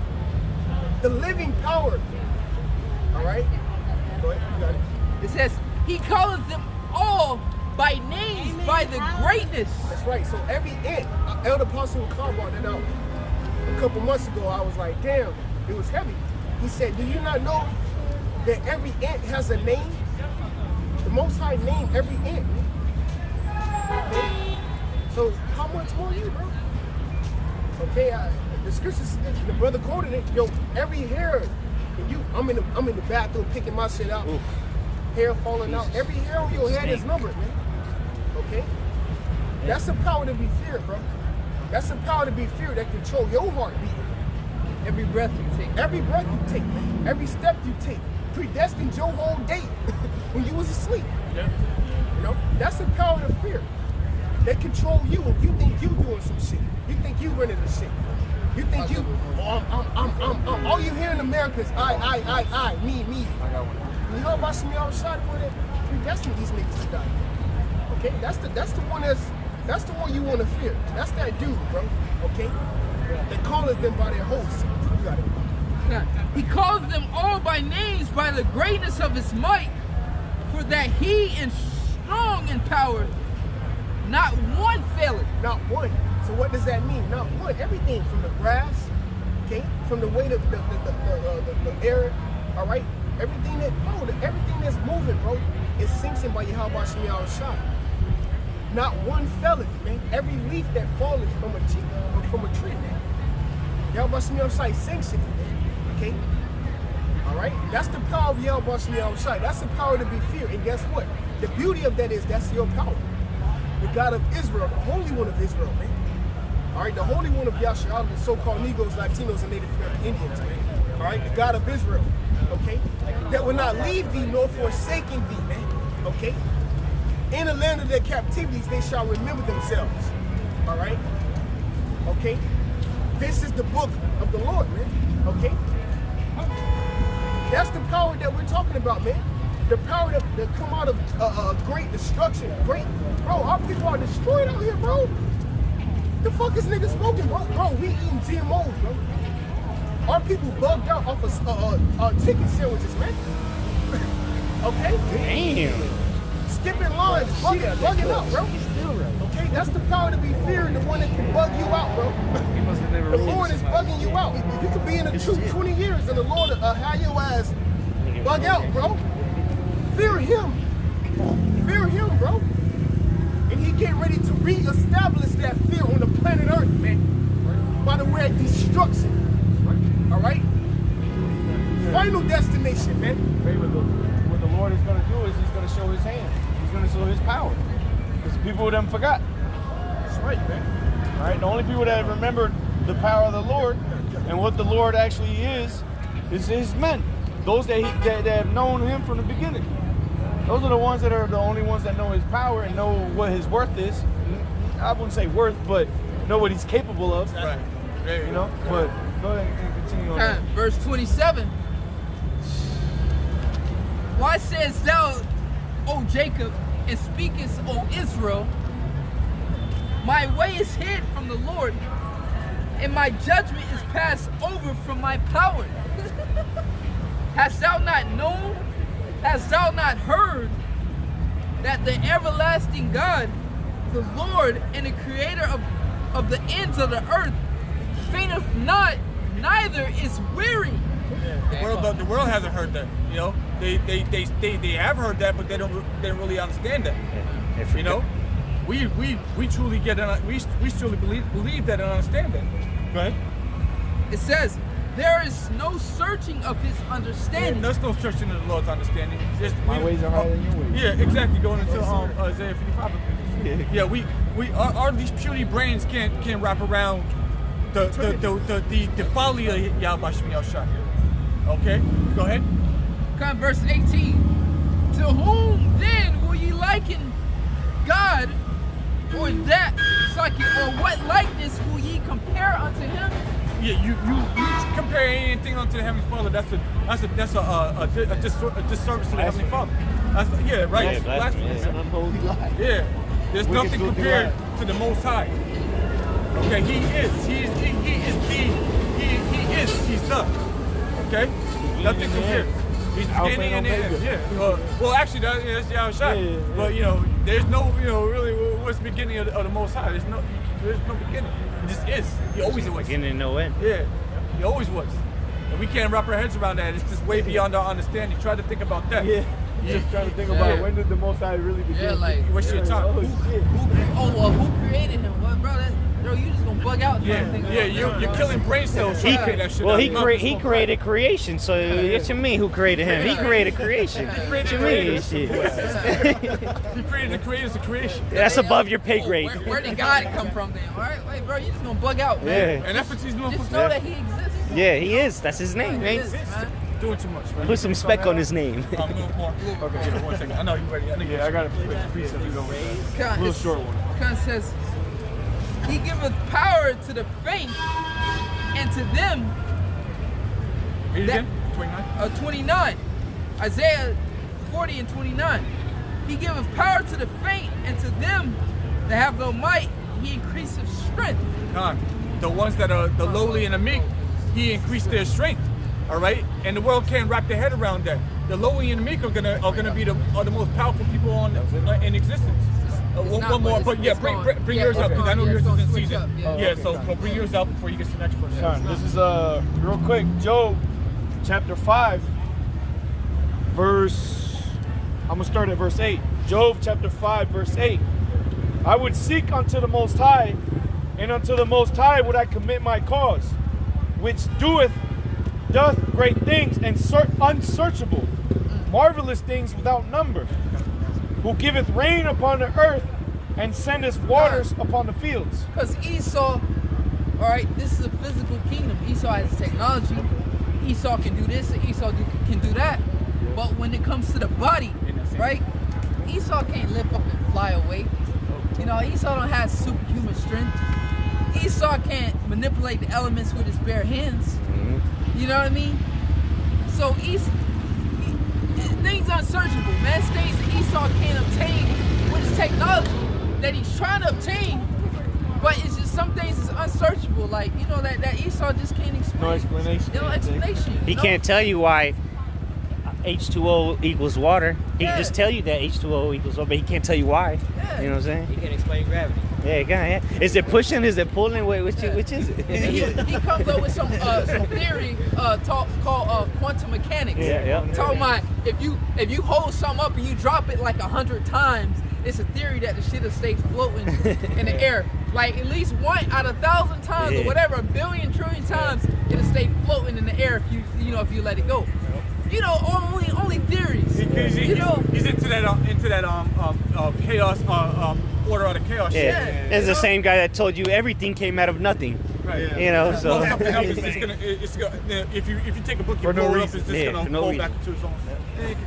Nah, bro. But go ahead. I'm gonna read that one on verse 9 again. Yes, sir. Job 5 and 9, which doth great things and unsearchable, marvelous things without number, who giveth rain upon the earth and sendeth waters upon the fields.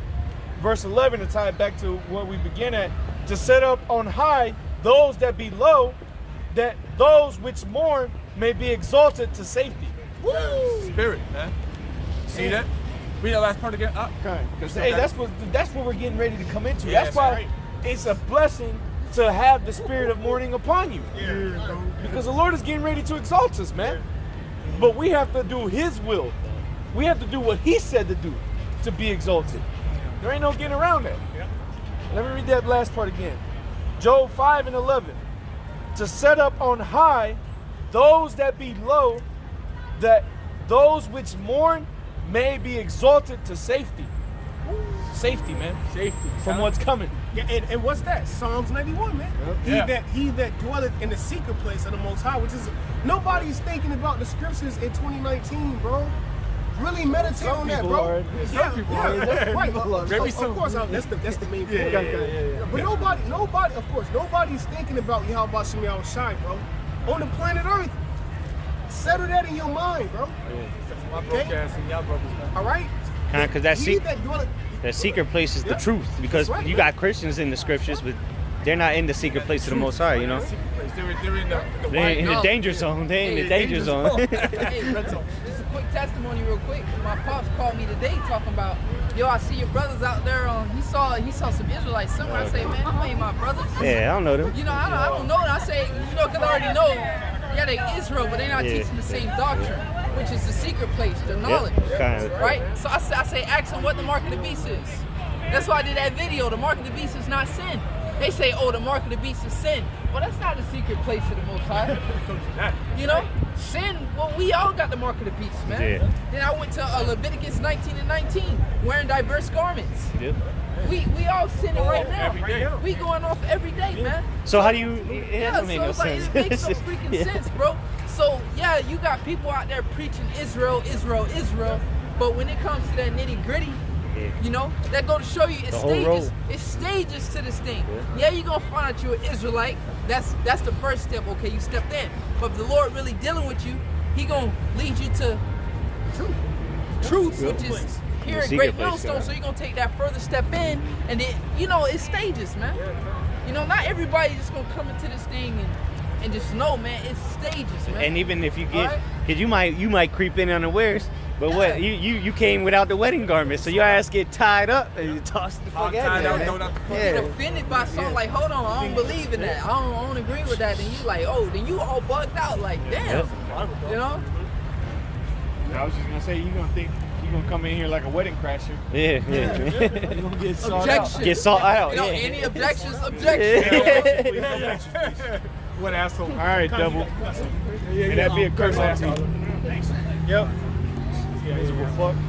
This is Sirach chapter 16, Ecclesiasticus chapter 16. By himself. Should have asked him some questions. Shit. So you going to the Christian concert? Ecclesiasticus chapter 16 and verse 20. No heart can think upon these things worthily, and who is able to conceive his ways? Who could conceive his ways, man? Go ahead. It is a tempest which no man can see, for the most part of his works are hid. So going into the point, seeking of the things above thy strength, trying to figure out what is there an origin of the Most High. There's no point in even being worthy to think upon these things, because one, we're mortal men. We still die, we still get sick. How are you to question the Most High of His ways? He goes above things that are way above your mind. Even if the Lord put a little bit of seed and gave you something, that He'll bug you out. You'll explode. Because certain things He keeps away from us because we can't handle it. Remember what Paul said when he went up to the third heaven? He couldn't even utter. It wasn't lawful to utter what he seen. Language you can't communicate. It's too much. English, you can't say. No words you can use in the English language or whatever language on this earth to describe what he saw. So if he saw just what he saw, imagine what the Most High's knowledge is.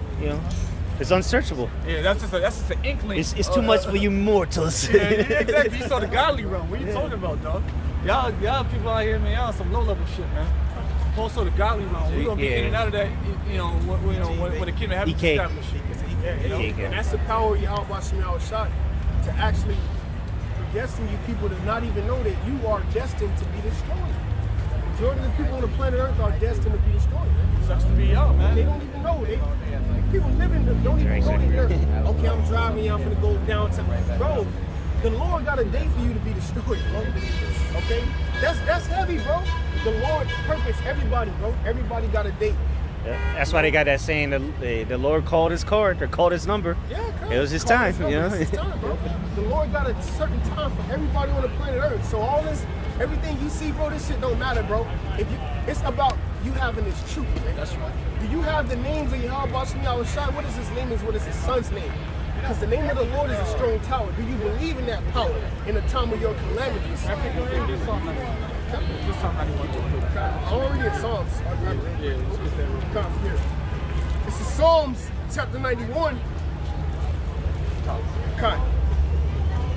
Psalms chapter 91, verse 1. He that dwelleth in the secret place of the Most High shall abide under the shadow of the Almighty.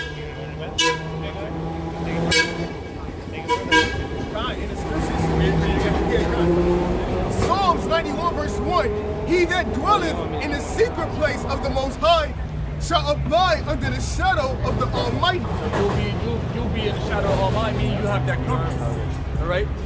The Lord, you dwell in the secret place of the Most High, means this knowledge, wisdom, and understanding. That means the Lord's got you, man. You're covered.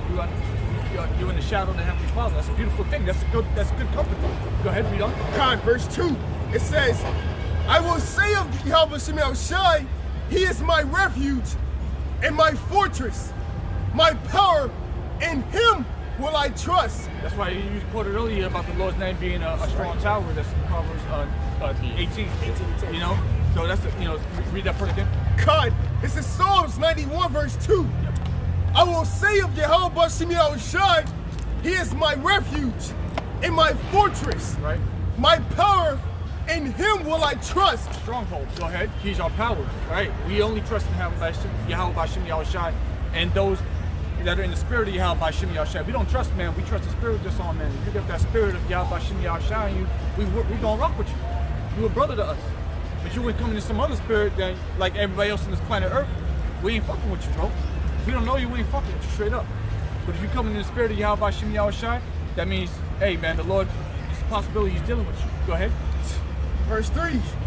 Surely he shall deliver thee from the snare of the fowler and from the noisome pestilence. Right, surely.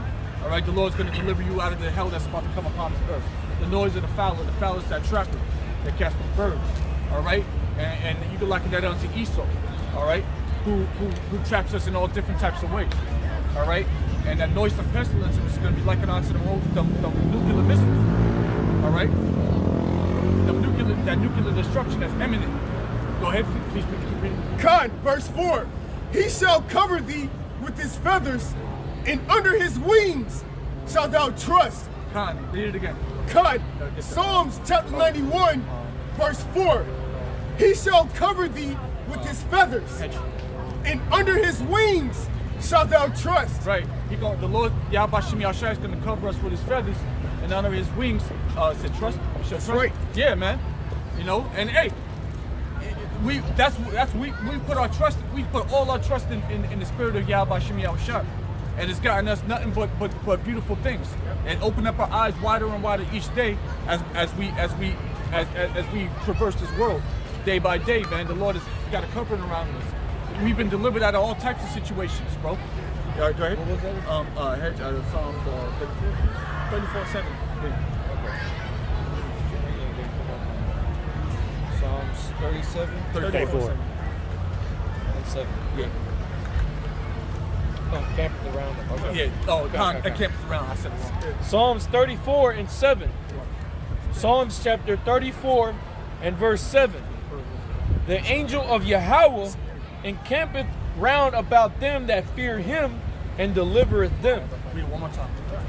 Psalms 34 and 7. The angel of Yahawah encampeth around about them that fear him and delivereth them. Yep. So what does that mean? That means you brothers got angels around you, man. All right? That's protecting you, man. Bringing you through your daily circumstances, man. Okay? So that you can come out the camp, man. That's the power of YAHAWASHI. You can't see that. You can't see the angels, but they there. And that and like Elder Ariella of GMS Dallas said, man, if you can't believe that the angels are around you, your faith is ministry. Yep. You gotta believe that you gotta believe, bro. Where's your faith? Believe that the angels, bro, you believe in YAHAWASHI, believe the angels are around you, man.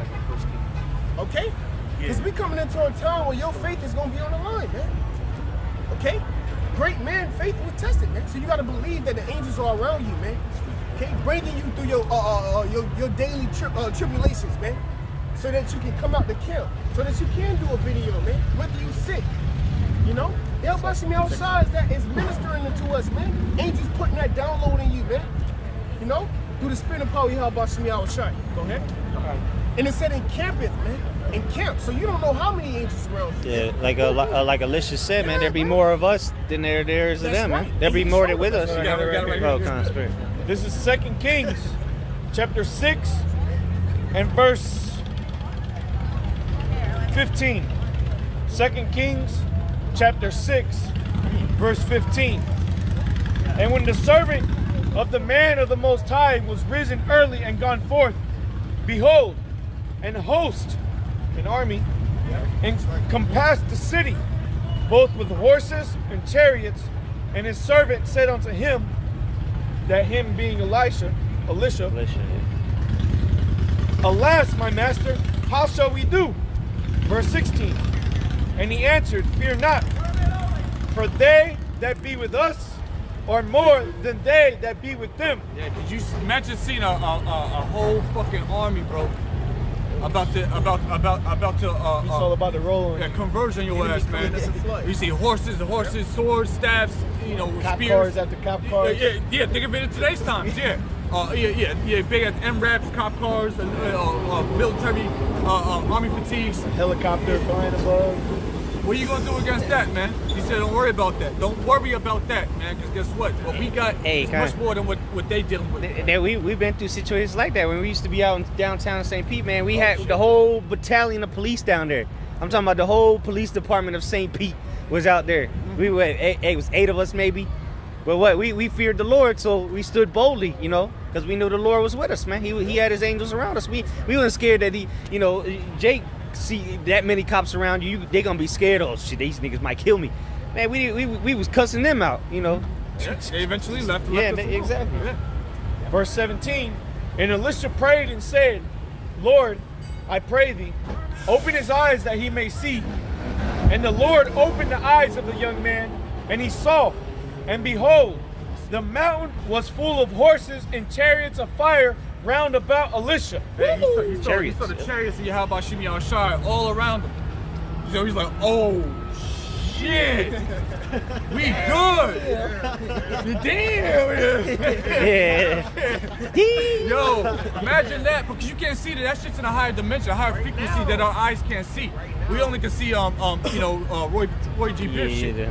We can't see ultraviolet, bro. So imagine you able to see it for a split second and see what's out there, bro. And we can't. Well, you got ultraviolet, and then on the other scale, infrared. But what? We got lights. With lights, we can see that. The chariots are beyond that, man. They're not on our spectrum, man. Right, bro. That's why they can manifest as they please. Pop in and out of our dimension, bro. They there. And so the Lord opened up homie's eyes, and when he opened his eyes, it was like, because he was afraid. He was like, yo, imagine you see a bunch of these cops and shit. Yo, that shit's scary, bro. Yeah, they're about to do anything, lock us up, put us in, who knows? A good example. Good example is the movie 300, when they looked over the cliff and saw nothing but ships and soldiers, man. That's how it must have been, just a sea of the opposing military, man. Yeah, you take that gulp. You know you're about to bite the big one, bro. But he said, open up surface eyes, bro. He opened his eyes, and what did he see? Read it again. Oh, you can look.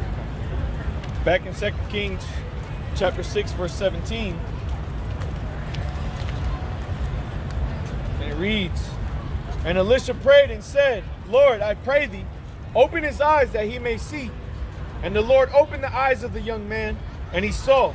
And behold, the mountain was full of horses and chariots of fire round about Elisha. Beautiful, bro. Beautiful, bro. No, yeah, that's the point. Yeah, man. See? So that's exactly what you don't understand. Maybe you do. I'm not saying you, but people don't really understand that what's around us, specifically the ones that are serving Yahweh Bashim Yahushai, the ones what we call God through the name of Jesus. Well, guess what? Those men out there that are on the highways, byways, in the sackcloth, there's entities around them, brothers. Us. And real quick, that's why we wear the garments. Because this is representative of the mourning. Sackcloth. This is what the men of ancient days used to put on when they would mourn. A family member died, you put on sackcloth, you put ash upon your head, and you go and mourn, man. Yeah, because these ain't royal garments. Yeah, these aren't royal garments. We got these at Walmart. Fabric at Walmart. There's some fabric. Yeah. We had these same garments for years. They got stains on them. You know what I'm saying? You wash them and all, but they've been through a lot of shit, bro. We're in lower state. We're in mourning when we come out here. We're not in no time. So the Lord's gonna lift up those brothers, man. And we gotta hedge, like you said, angels encampeth around us. Yeah. Those that fear Him. And brothers fear Yahweh Bashim Yahushai. Brothers truly, honestly fear the Lord. And so, if you truly, that's why they out here. That's the only reason why we out here, because we understand that the Lord. Once we stop coming out here, that's when it's off with our heads. Okay. So it's like we're not really gonna play with that. We're not, we don't see the Lord or nothing like that, but that's not a power we're trying to fuck with like that, man. Like we're really not trying to test it. We're seeing enough destruction on this earth to know that can happen. We could be touched too. So we ain't gonna play with that power. We're gonna reverence that power. All right, and if we reverence that power, guess what? The Lord's gonna keep us under His wings. Go back to Psalm 91, brother. This is Psalms chapter 91, verse 3. Surely He shall deliver thee from the snare of the fowler and from the noisome pestilence. Verse 4. Surely. Go ahead. That's right. Meaning truly, verily. Yeah, verily. Of a truth. Verse 4. He shall cover thee with his feathers, and under his wings shalt thou trust. His truth shall be thy shield and buckler. Thou shalt not be afraid for the terror by night, nor by the arrow that flieth by day.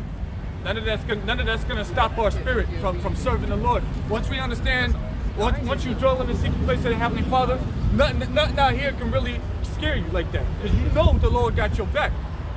You've been delivered out of shit out here. All you brothers got testimonies of being delivered out of the hands of the wicked, bro. Whether you was in the world or whether you was in this truth, you've been delivered out of the hands of the wicked, and you know it ain't nothing but God. Like Jay say, ain't nothing but God. Ain't nothing but God. They could be doing some wicked shit. They be doing some wicked shit. They can see a car parked on the side of the road with the keys in it still. The car running, and they be like, oh shit, that's a lick right there. Ain't nothing but God. Jake on some wicked shit, bro. They see a Ben sitting out there. Oh shit, he left the keys. He went in the corner store. I'm taking that shit. Oh shit, look, we riding good. Ain't nothing but God, man. Ain't nothing but God. Look at that. I'm about to park this shit in the backyard. You know, Jake crazy, but we understand. We dwell in the secret place of the Heavenly Father. This is the secret council, bro. All right, this is the deep secret place. Only certain people are allowed in this thing, and we was let in through the Spirit. The Lord have mercy on us. Private club. I got a quick reset. Yeah, Real quick. hold that, take that. This is Slovakia. You're right. This is Psalms 37 and verse 40. Psalms 37 and verse 40. Says Psalms 37 verse 40, and the Lord shall help them and deliver them. He shall deliver them from the wicked and save them because they trust in him. See that? Because you trust in him, man. That's all it takes. You know what? All the things I see with my eyes, that's great and all, but there's something telling me that this isn't right. There's something more. There's something more to this existence, and they ain't telling me. There's something more to this living shit. There's something more to this life shit. And these people ain't telling me what it is. I trust in this power. And once you put your full trust and understanding and love into this power, guess what? He's got your back. And it's almost like you're immortal. You know, on a low level. The Lord's going to deliver you out of shit you would believe, like, damn, I'm about to put to death. And the Lord's going to take you out of that. Oh, I'm about to get locked up. The Lord's going to pull you out of that. The Lord does it all the time, like clockwork. And if you do have to go through a little shit, you put your trust in the Lord, guess what? He's going to bring you right out of that, and you're going to be a stronger man.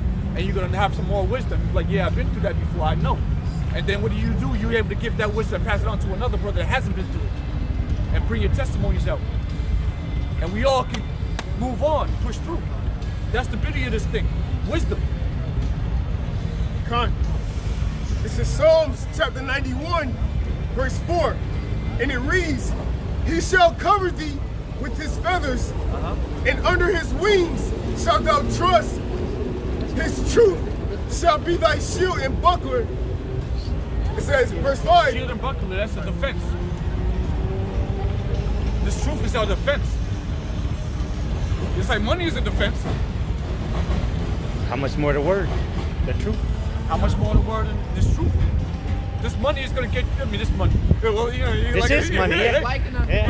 Yeah. Should store up your treasure and where moth don't corrupt, you know? You see that? Yeah, all these different brothers is quoted like 3 or 4 different scriptures in a split second, bro.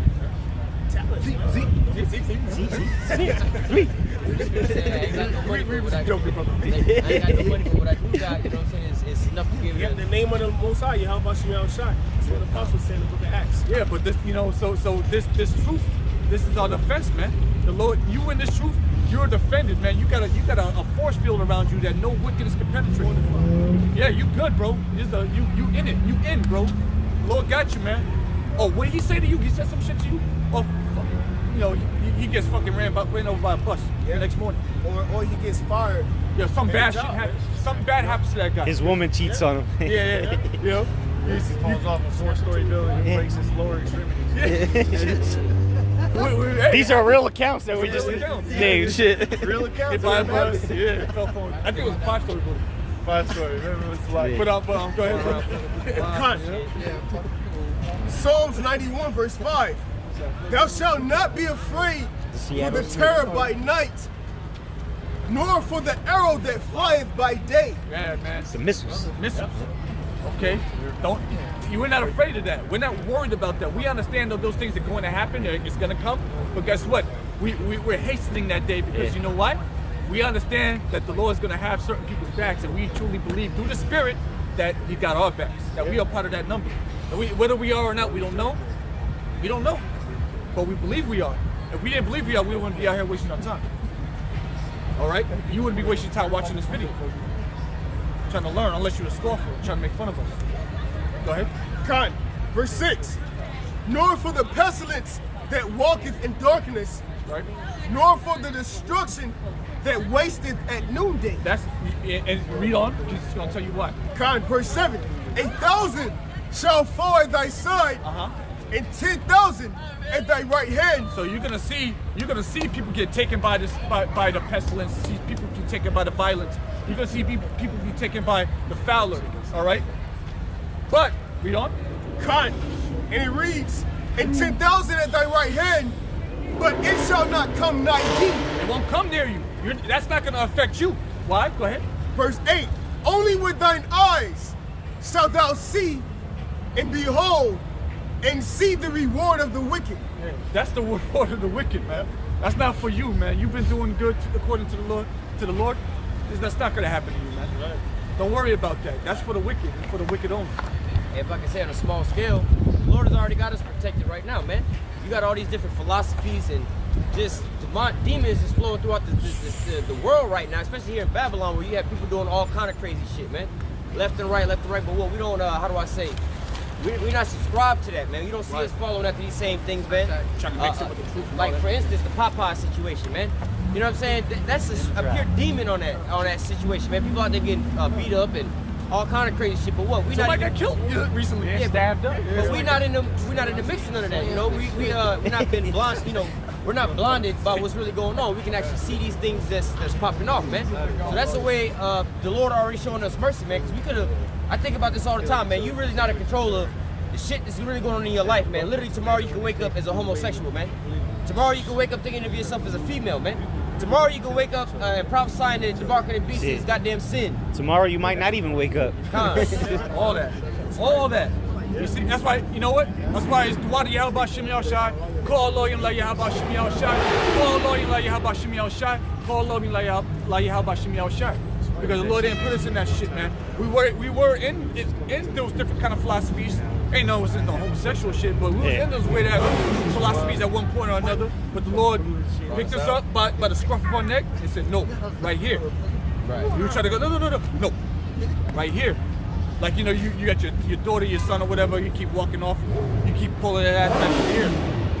No, you're not going that way, we're going this way. This is the path. You go over there, destruction, that's the street. You get ran over by a car, you go into the street. That's what the Lord is doing to us. And we are like, you know what, that makes plenty of sense. You know? He did that through his son, which is the door. And he shows us that straight and narrow, you know? Straight and narrow, yeah. You know, at first it was like, you know what, let me hear more. And then we heard more, and then we were, you know, fully persuaded. You know, read on a little bit more. Con, this is Psalms chapter 91, verse 8. Only with thine eyes shalt thou see and behold, and see the reward of the wicked. Only with your eyes.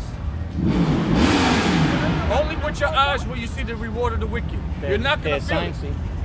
All right? If I may add, that's why in the book of Romans, in the book of Romans it says, the Most High YAHAWASHI MILLSTONE have vessels fitted for destruction.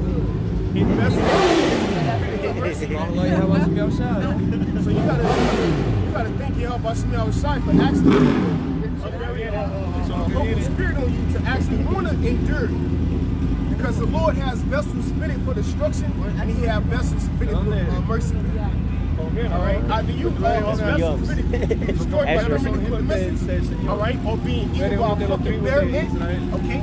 Alright, okay, get your shit blown away by Esau Edom, okay? With an M16 and hollow bullets, man, alright?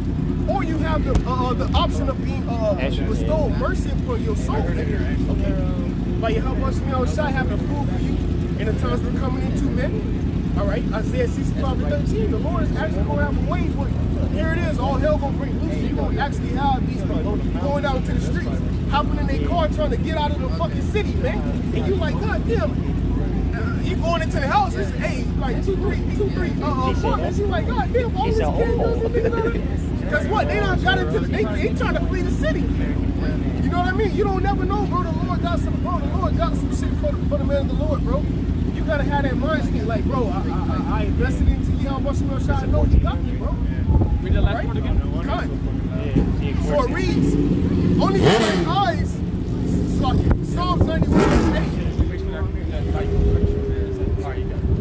8. Psalms 91 verse 8, only with thine eyes shalt thou behold and see the reward of the wicked. Because thou hast made YAHAWASHI, which is my refuge, even the Most High thy habitation. Let's bring this out here. Sirach chapter 39, verse 25. Sirach 39, Sirach 39 rather. Sirach 39, verse 25. It says, for the good are good things created from the beginning, so evil things for sinners. The principal things for the whole use of man's life are water, fire, iron, and salt, flour of wheat, honey, milk, and the blood of the grape, and oil, and clothing. All these things are for good and to the godly. So to the sinners, they are turned into evil. I'm going to keep reading. There be spirits that are created for vengeance, which there in their fury lay on sore strokes. In the time of destruction, they pour out their force and appease the wrath of him that made them, which is the Heavenly Father, that appease, you know, the spirits created for vengeance. Execute. They execute when they do, and they execute the vengeance of the Lord. It pleases the Lord. Reading on, verse 29: fire, hail, and famine, and death. All these were created for vengeance. Hey, because you got all those things that it just named. The spirits be in them. The angels be guiding them. Like fire, the spirits will be in that fire, just like the spirits are gonna be in the missiles, man. You know, to do what it need to do. That's why you got them wildfires in California. They should just jumping over highways, man. You know, those are spirits in there. Yeah, to get to the start. Yep. Next verse, one more verse. Verse 30. Teeth of wild beasts and scorpions, serpents, and the sword, punishing the wicked to destruction. Okay, the wicked. So those things again are created for the ungodly, for the wicked. The Lord has given the godly things, but the wicked is given horrible, terrible things. You know, I was just gonna say basically what I was saying, talking about, you know, those fires and things like that. Even the Mormon situation that happened out there, man. Yeah. You know what I'm saying? You don't think that's the judgment from the Lord, man? These curses falling back upon Esau, man. This is what they used to do to us all the time, man. But yet still, it's like the scriptures say, all these things, the beasts of the field and all fires and all these different things, California fires, the swords, all these things. Man, when you dealing with like the cartel and shit like that, when you dealing with these types of people who just like straight killers and shit like that, man, that's the Lord that put that spirit on these people. Vengeance, yeah, they just basically death eaters, man. They just go out and just be killing any and every damn thing, man. That's what's in their spirit to do, man. And they really get down out there, man. They be goddamn tying motherfuckers up and letting their dogs just shoot the fuck out these people, man. Men, women, and children. Everybody, man. Hey, like this girl said, the teeth of wild beasts. You wonder why the dude trained his pit bull all the life to fight dogs, and all of a sudden the dog snapped. It's the spirit of vengeance, man. The Most High put the spirit, flipped the switch on the dog, and the dog just killed his owner, man. Mauled his face off. Spirit of vengeance. And even like I was going into, even the cartel got on the lower level spirits of vengeance. They be like, yeah, we got a pack of dogs, throw them to the dogs, and the dogs is built to just eat these motherfuckers, man. How much more the Most High that really put these spirits on these peoples and things, all kind of different things, man, just to bring forth judgment, man. All right, like the California fires, and shit's just spreading, and all of a sudden you got a big windstorm that's coming in, it's gonna further fuel that there fire, man. And because you got to remember, what are those things? Those fire, water, elements. All the things, exactly, they're elements. We're made of elements. So the spirits, just like the spirits, different angels, demons, or you know, demons just mean intelligence, but you got the right hand angels and the left hand angels. Well, they can manipulate people, which is made of elements, just like they can manipulate the fire, which is elements. There you go. You know? We're all made up of elements, man. And like you was talking about the fires, you know, brother was just talking about the wildfires. Imagine you out there in California, you see the wildfires on the news, you're like, wow, oh my gosh, it's kind of close. And then the next day you be like, oh shit, I think we need to evacuate. Yeah. I think we need to go. And then you start seeing the smoke, you start actually seeing the flames, and you're like, you know what? We need to go now, honey. And then next thing you know, you see your house has actually got burned down. And then you know what? You start driving, you driving on the road and then you get to a part of the road where there's a tree that blocks the road and fell off by the Now fire. you and your whole family die. You can't go no further. And then you start to turn back around, you start to feel the actual heat. You got a terrible car, the car's a beater, and then that shit just breaks down and you in a fucking forest fire now. Well, remember, you perish in a forest fire, you die in your car. earlier this year, the previous fires in Minnesota, up there. Paradise, California. Yeah, it was California. Well, people were dying in their cars, man, burning to life. Yeah, they actually got video of that where people were filming from the inside of their car driving. And it's like a whole fucking wall of fire on both sides and shit. They're like, Daddy, hurry up, it's getting hotter in here, whatever, whatnot. Hey man, they were burning to death in these goddamn cars, man. That's like the scriptures say, man, that's the spirit of vengeance, man. The Lord is bringing out, hey, this is judgment day that we're living in, man. It's not like the Lord gonna just come down and snap his fingers and everybody gonna just die, man. No, he really playing with a lot of these people, man. There would be nothing from to snap his finger and everybody's heart just to stop, man. Oh yeah, we're gonna burn some of you niggas to death. We're gonna drown some of you niggas over here. We're gonna freeze you niggas to death. You know what I'm saying? Like, what kind of shit? You got people just dying in like, what do you call, not manholes, those sinkholes and shit opening up. Yeah, just all swallow kind it of up. bizarre things, Imagine man. dying in that, bro. What's the chances of that? There was a dude here in Florida that sinkhole opened up right up under his house, right under his room, only under his room, and he fell down in there. They could never find his motherfucker. You died, dog? Like you died? That's how you went out? Swallowed up in the night, middle of the night. A sinkhole just opened up and you just never to be seen again. You live 43 years of life to die in a damn sinkhole. Like that's something crazy, bro. That's how you died, bro. The Lord did that to you, man. And the Lord is doing, and these things, and going back to Psalm 91, it says what? These things are for the wicked. They're not for you, bro. If you over here, you trying to serve the Lord, you really believe in righteousness, you're doing the best you can to please the Most High, you know His name, you call on His name in truth and sincerity, YAHAWAH, through His name, YAHAWASHI. You think the Lord is going to make you die in a sinkhole? Hey, you brought out Hebrews 6? No. Hebrews 6 and 10. You get it? Yeah. Yeah, you can get the Lord that is now. not unrighteous. Yeah. Don't spoil it. Yeah, exactly. God. This is the book of Hebrews.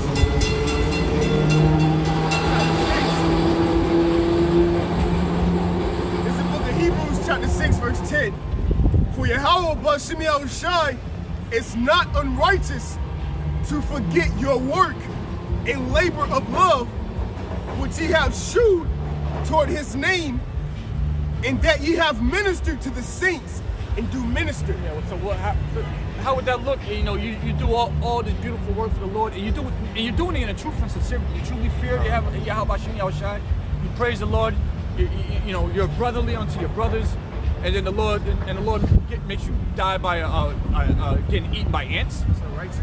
Like, no, man, the Lord's not going to do that to His righteous men.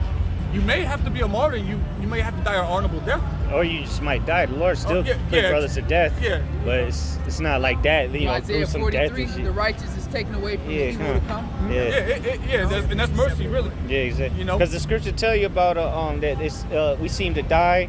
How's it go? It's in the Apocrypha. We seem to die in their sight. They like brew. Yeah, it might be brew. In an unwise, we seem to die. Yeah, get it. But nonetheless, the brothers, the scripture tell you about those that are asleep.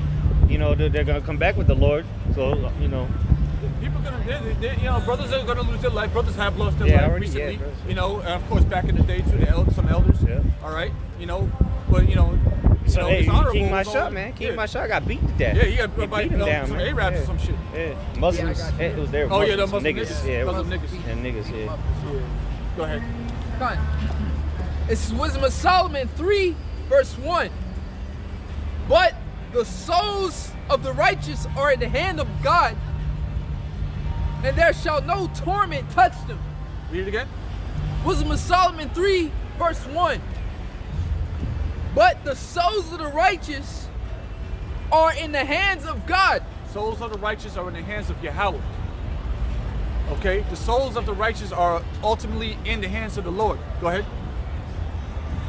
And there shall no torment touch them. No torment, okay? No horrible torture, no true terrible pain is gonna touch them. Yep. I mean, and again, you know, there's exceptions to that, but ultimately, no, the Lord's not gonna put you in that position. If you're the righteous in his eyes, you're the just in his eyes. Again, we read all these scriptures talking about how the Lord is gonna encamp around. You're gonna have his wing, his feathers over you. All right. And the ultimate torment is those missiles. That you don't want to that. tell you that you're going to be tormented in the sight of the Lamb and his angels. 14, That's the ultimate torment. Seventh plague. Yeah. That's embarrassing, man. That's humiliating, man. You can call on Jesus all your life and then you get tortured in front of him in a lake of fire. Yeah. All the angels. You hooting and hollering, jumping up in the concert. Yeah. Jesus, sweet Jesus. Jesus this, Jesus that. Oh, the angels, this and that. You got the wrong picture in your head, and then when you truly see him, yeah, man, you're burning in front of him. Yeah, that's again, that goes to the wicked. All right, that's not gonna happen. That's not gonna happen to the righteous. What are you smiling about? Question? I'm reading you guys' shit. Wow, this is fucking horrible. Did it not happen to us? I mean, it hasn't happened to everybody? I mean, did it not happen to us? Oh, it didn't happen. Your turn next. You guys, no. Your turn's next. How old are you guys? What do you mean, how old are we? Like, how old are you guys? Like 30? What does that matter? Get the slavery signs. Get the signs. You guys were born in the United States. So what? I got over How did you here. get over here? Hey, that's the first stage of suicide, man. Denial. You're in denial, my man. Yeah. Just know you're going into slavery, Yeah, you're man. going into slavery, You're going into man. slavery. Yep. Yeah. Let him go. Fucking Let him go. Yeah, man. Hey, wait, you just fucked up their whole night because they got the one little J. Yeah, the one coon. Like, how do we get over here? We The just- Sambo. The Sambo nigga. Hey, he might wake up to Hey, you this. see how you spit right here, right? Somebody sleep. Now, if I was corner, right, I would have Yeah, put the hands on popped on him. his ass real quick. You know what I mean? But the But, Lord- the Lord dealt with shit like that. So Yeah, they what spit on the more Lord, of us? yeah. You know what I mean? But that make you want to jump on his ass. Yeah, real okay. And the quick, reason you know? he spit on the brothers is because he realized he was right. Just that quick. How the fuck did we get over here, man? We the descendants. How old are you? What's that got to How do old with are we? anything? We the descendants. We still Answer the here. question. Yeah. Hey, and based off of that, based off of the slavery, that's how this place is able to come about. Yeah. All right, you would say, oh well, you didn't go through that, but what if that wasn't around, the free labor, this place wouldn't be built. Gave no account of his labor. Of his labor, exactly, man. You know? Well, ultimately, Hey, but it Yahawashim Yahushai, Bashim Kakirash, Babashah, Shalat, Rayam, Shalat, Rayam, Nashim, Ashim, Abadim, that fucking. God, Yahweh my heart. That was a straight Hey, Edomite, matter too. of fact, I hope nothing happens to him. Yeah, I hope he make it to the Make it to the kingdom. First Make it past the missile. Make it to the kingdom, man, so we can. Oh, he's not that high up on the food chain. So we can afflict the hell out of his ass, you know? Just I want him to know. I want him to know. That's all. I want him to know because, before bro, he goes. he gonna have to pay a lot for that, man. Yeah, that's Spitting right here, Yeah, man. in the vicinity of the house of the prophets. Lord? Yeah. Hey, but you gotta really be hurt like that to sit there and react like that. But he ain't gonna sleep well at night. No, his spirit's already fucked up the rest of the way because he thought he was gonna come up here and run some shit, control some shit, and walk off as being the man. But nah, he had to walk down. Hey, the devil flew for no man pursueth, man. May the Lord plague him with nightmares tonight. You know, Well, and for the rest of his days, may Yahweh Shem Yahushai plague that Edomite with nightmares. That's right. To this here truth. Yeah. And all you fucking devils, man. Because Esau is going into slavery, man. At the end of the day, man, this man know he is finished. All right? You are witnessing America being crumbled before your eyes, man. Economically, financially, socially, okay? This place is through. About all right? another And if you with this 20 place, you minutes. done, man. Or not even. Okay? Though hand joining hand, 15 minutes. shall not Yeah. go unpunished, man. Yeah. All right? 15 minutes. Some Walk level ball, man. Yes. All right? Okay, Yahawah outside's coming back, bro. That's all that matters, man. So that little spit this man did, bro, Yahawah he gonna have to require that, bro. He gonna have to repay for that, bro. Okay? And that's what matters. Our vengeance belongeth to the Lord, Yahawah outside. All right? Wisdom of Solomon 3:1 again says, but the souls of the righteous are in the hand of God, and there shall no torment touch them. In the sight of the unwise, they seem to die. The sight. Oh, it's the sight of the unwise. Unwise, we seem to to die. Right. Yeah, you look like we in a bad state. You know. But guess what? We're more alive than anybody on this earth. This earth. Living waters. Okay. Breath We're of life. Yeah, you know, we in this dressed like this, and you know, we seem like we're upset up here, which we are. Okay. We're mad. We're pissed off. We're mad at everything. Because of oppression. We're complaining. We're mad. Yeah, oppressed. The wise man. Saying, Oppression maketh the wise man mad. Oppression maketh the wise man mad. So we up here we're up here, we're giving our grievances unto YAHAWASHI. Yeah, we in a lower state. We seem like we're fucked up here, but guess what? We're more alive than anybody on this earth. Anybody. No matter how rich, no matter how happy you think you are, we are more alive than you. Go ahead, bro. Hey, I was gonna say, cause why? These people are all running from reality, man. Just like Homeboy, man. That's why his spitting and all that is, oh, I gotta run from this, I gotta hide from it. Why not just face the goddamn truth, man? Why not why don't you go in and research this, man? Well, you gotta go and run from that. We done came to grips that, look, man, we in captivity, we all fucked up and everything else, we sinned against the Most High, but what? We're more alive because we cleave unto the Lord. We striving for salvation, man. Because we got the truth. That's what makes us alive. That's right. We're telling you we got the truth. It ain't like, you know, oh yeah, we, yeah. We think. No, we don't think. We know. Nobody else got it, but there's certain men on this earth that have the truth, and we know, we have confidence in that. Keep reading on that. Right. It says, in the sight of the unwise, they seem to die. Sight of the unwise, they seem to die. Go ahead. And their departure is taken from misery. Right. The departure is taken from misery. Any more than that? Yeah, a little bit more. Yeah. It says, and they're going from us to be utter destruction, but they are in peace. That's right. So brothers, you know, keep in mind, man, you know, you in this truth right here, this is ultimately going to be your peace. This is the beginning of your salvation. This is the beginning of the end of your torture. All right, your pain. This is the key. This is the way out. You're looking for a way out of slavery. You're looking for a way out of debt. Well, guess what? It starts with the truth. And yeah, you're gonna be in some pain in the flesh. Here we are in the flesh. We going through it. All brothers, we all broke. We all got sickness, infirmities, and all that shit, man. Shit going on at the house. Our job sucks. Everything sucks. Everything fucking sucks. We hate every fucking thing. Everything sucks. This place blows. But guess what? We understand that us being in this truth, we got riches. This is more valuable than anything on this earth. Rubies, jewels, diamonds, paper, cash flow. This is more than anything. Land. That's why the scriptures say you give up your land, you put away your land, your family, all that. Guess what? You're gonna get 100-fold. And that's what brothers are seeking. We're seeking to get paid after this.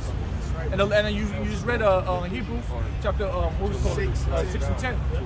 All right, the Lord's not gonna forget the work that brothers put in, and you know, we can continue, Lord willing. The Lord keeps the spirit on us to work. We're gonna continue to work. But the Lord, you gotta pray the Lord keeps the spirit on you, because the Lord can take it from you, as it says in Psalms 51. You know, take not that Holy Spirit from you. You gotta believe. You gotta pray that.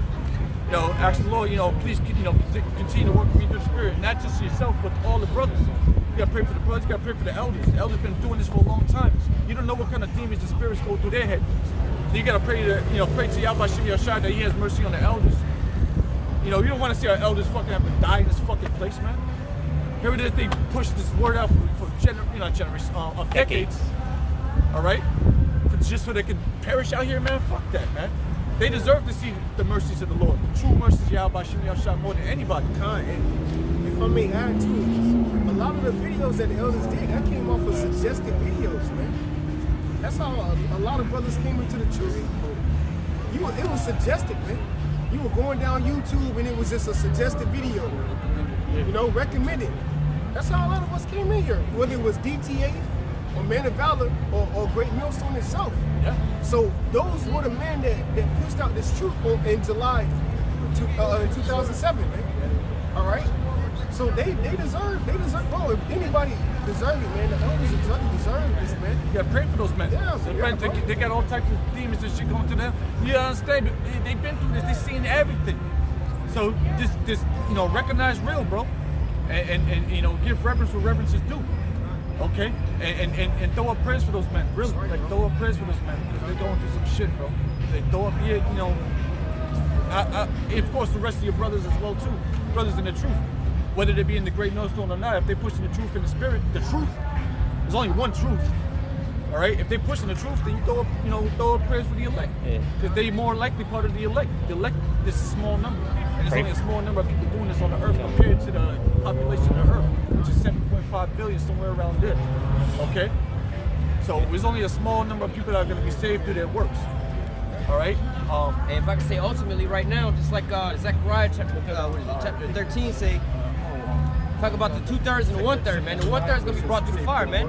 So right now we go through this fire, man, and the afflictions and the adversities. They also tell you in the scriptures that he that endureth unto the end, the same shall be saved, man.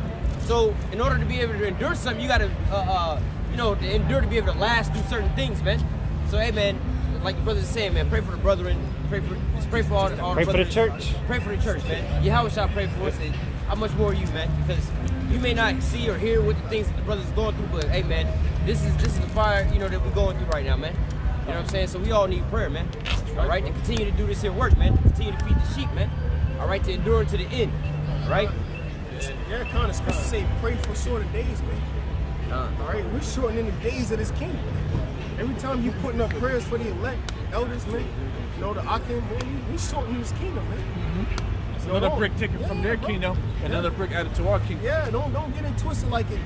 Bro, man, your prayer, bro, the scripture say the prayer pierces the clouds, man.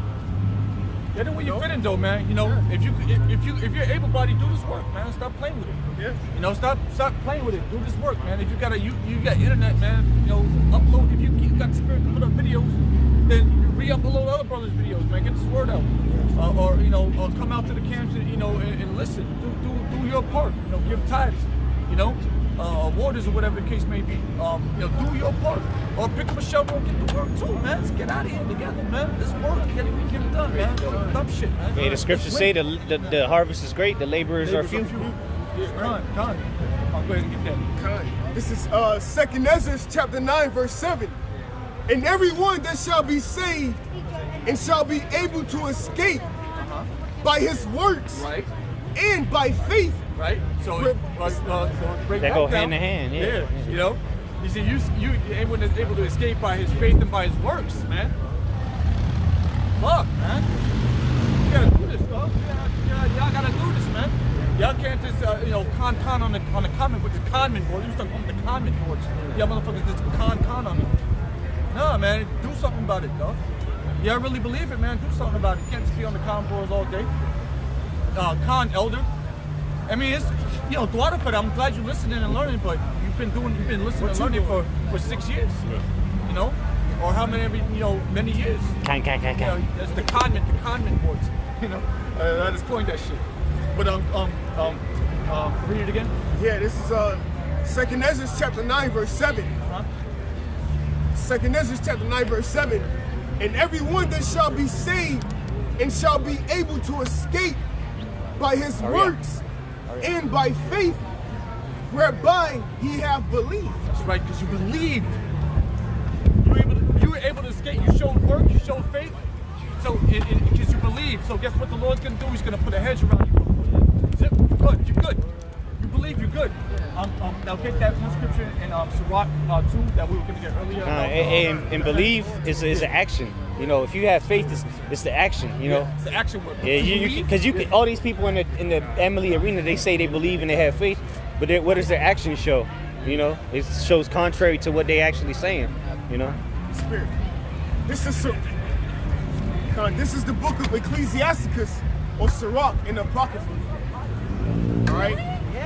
This is Sirach chapter 2. And I'm going to start verse 8 through the Spirit. I'm going to start verse 12, man. All right?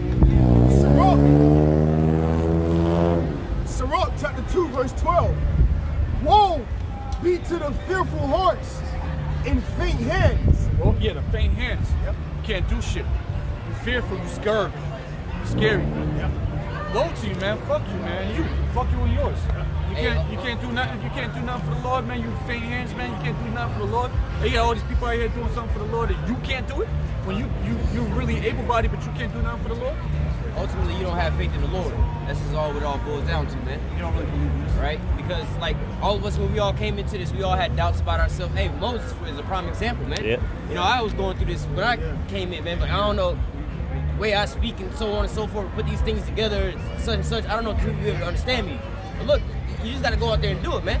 You just got to go out there and do it. The Lord will give you what you need to be able to do all these things, man. That's right. And I know sometimes when I be speaking, people are like, oh, you're so smart, you're so intelligent. Nah, bro, it's not me, man. It's the Lord, man. So I know I'm not this smart to know about all this shit that's going on, so on and so forth, man. No way. At the end all be all, I have faith in the Lord. Hey, like you said, don't take matter what you're gonna say when you brought before kings and princes, because He was gonna give you the spirit in that day. So hey, that's how the Lord is. You know what I'm saying? The Lord will guide you in the right directions to get you the right, you know, we call it, you know, meat. Hey, like I send a brother a video, hey brother, it's some meat in here, whatever, whatnot, so on and so forth. It's just how the spirit go, man. But you gotta have faith ultimately in the Lord. The Lord will guide you, man. Once you able to go and take that step out, like, all right, Lord, I'm out here. I showed up, Lord. You know, I don't know where the work site gonna be at, but I showed up. I'm here. I'm dressed.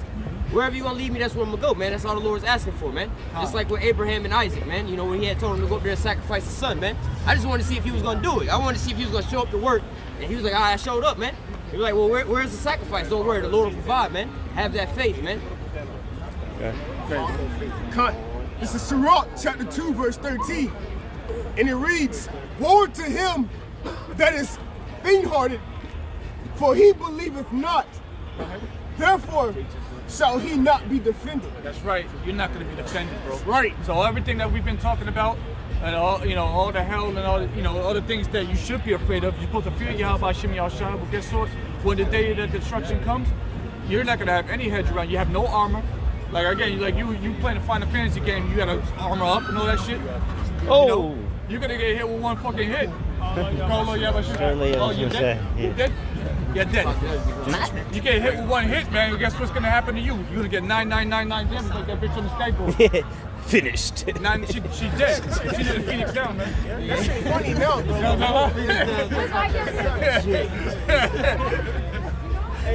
Read it one more time, bro. We're gonna end it up real quick. Yeah, get up out of here. Sirach 2, verse 14 is the point. And it reads, woe unto you that have lost patience. And what will ye do when YAHAWASHI shall visit you? What are you gonna do in that day when he come knocking on your door asking for your soul? You're gonna sit there and you're gonna have nothing to show for you, no work to show.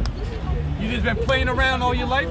Well, guess what? When the Lord comes visit you, you're gonna have nothing to show. Guess what? You're dead. Okay.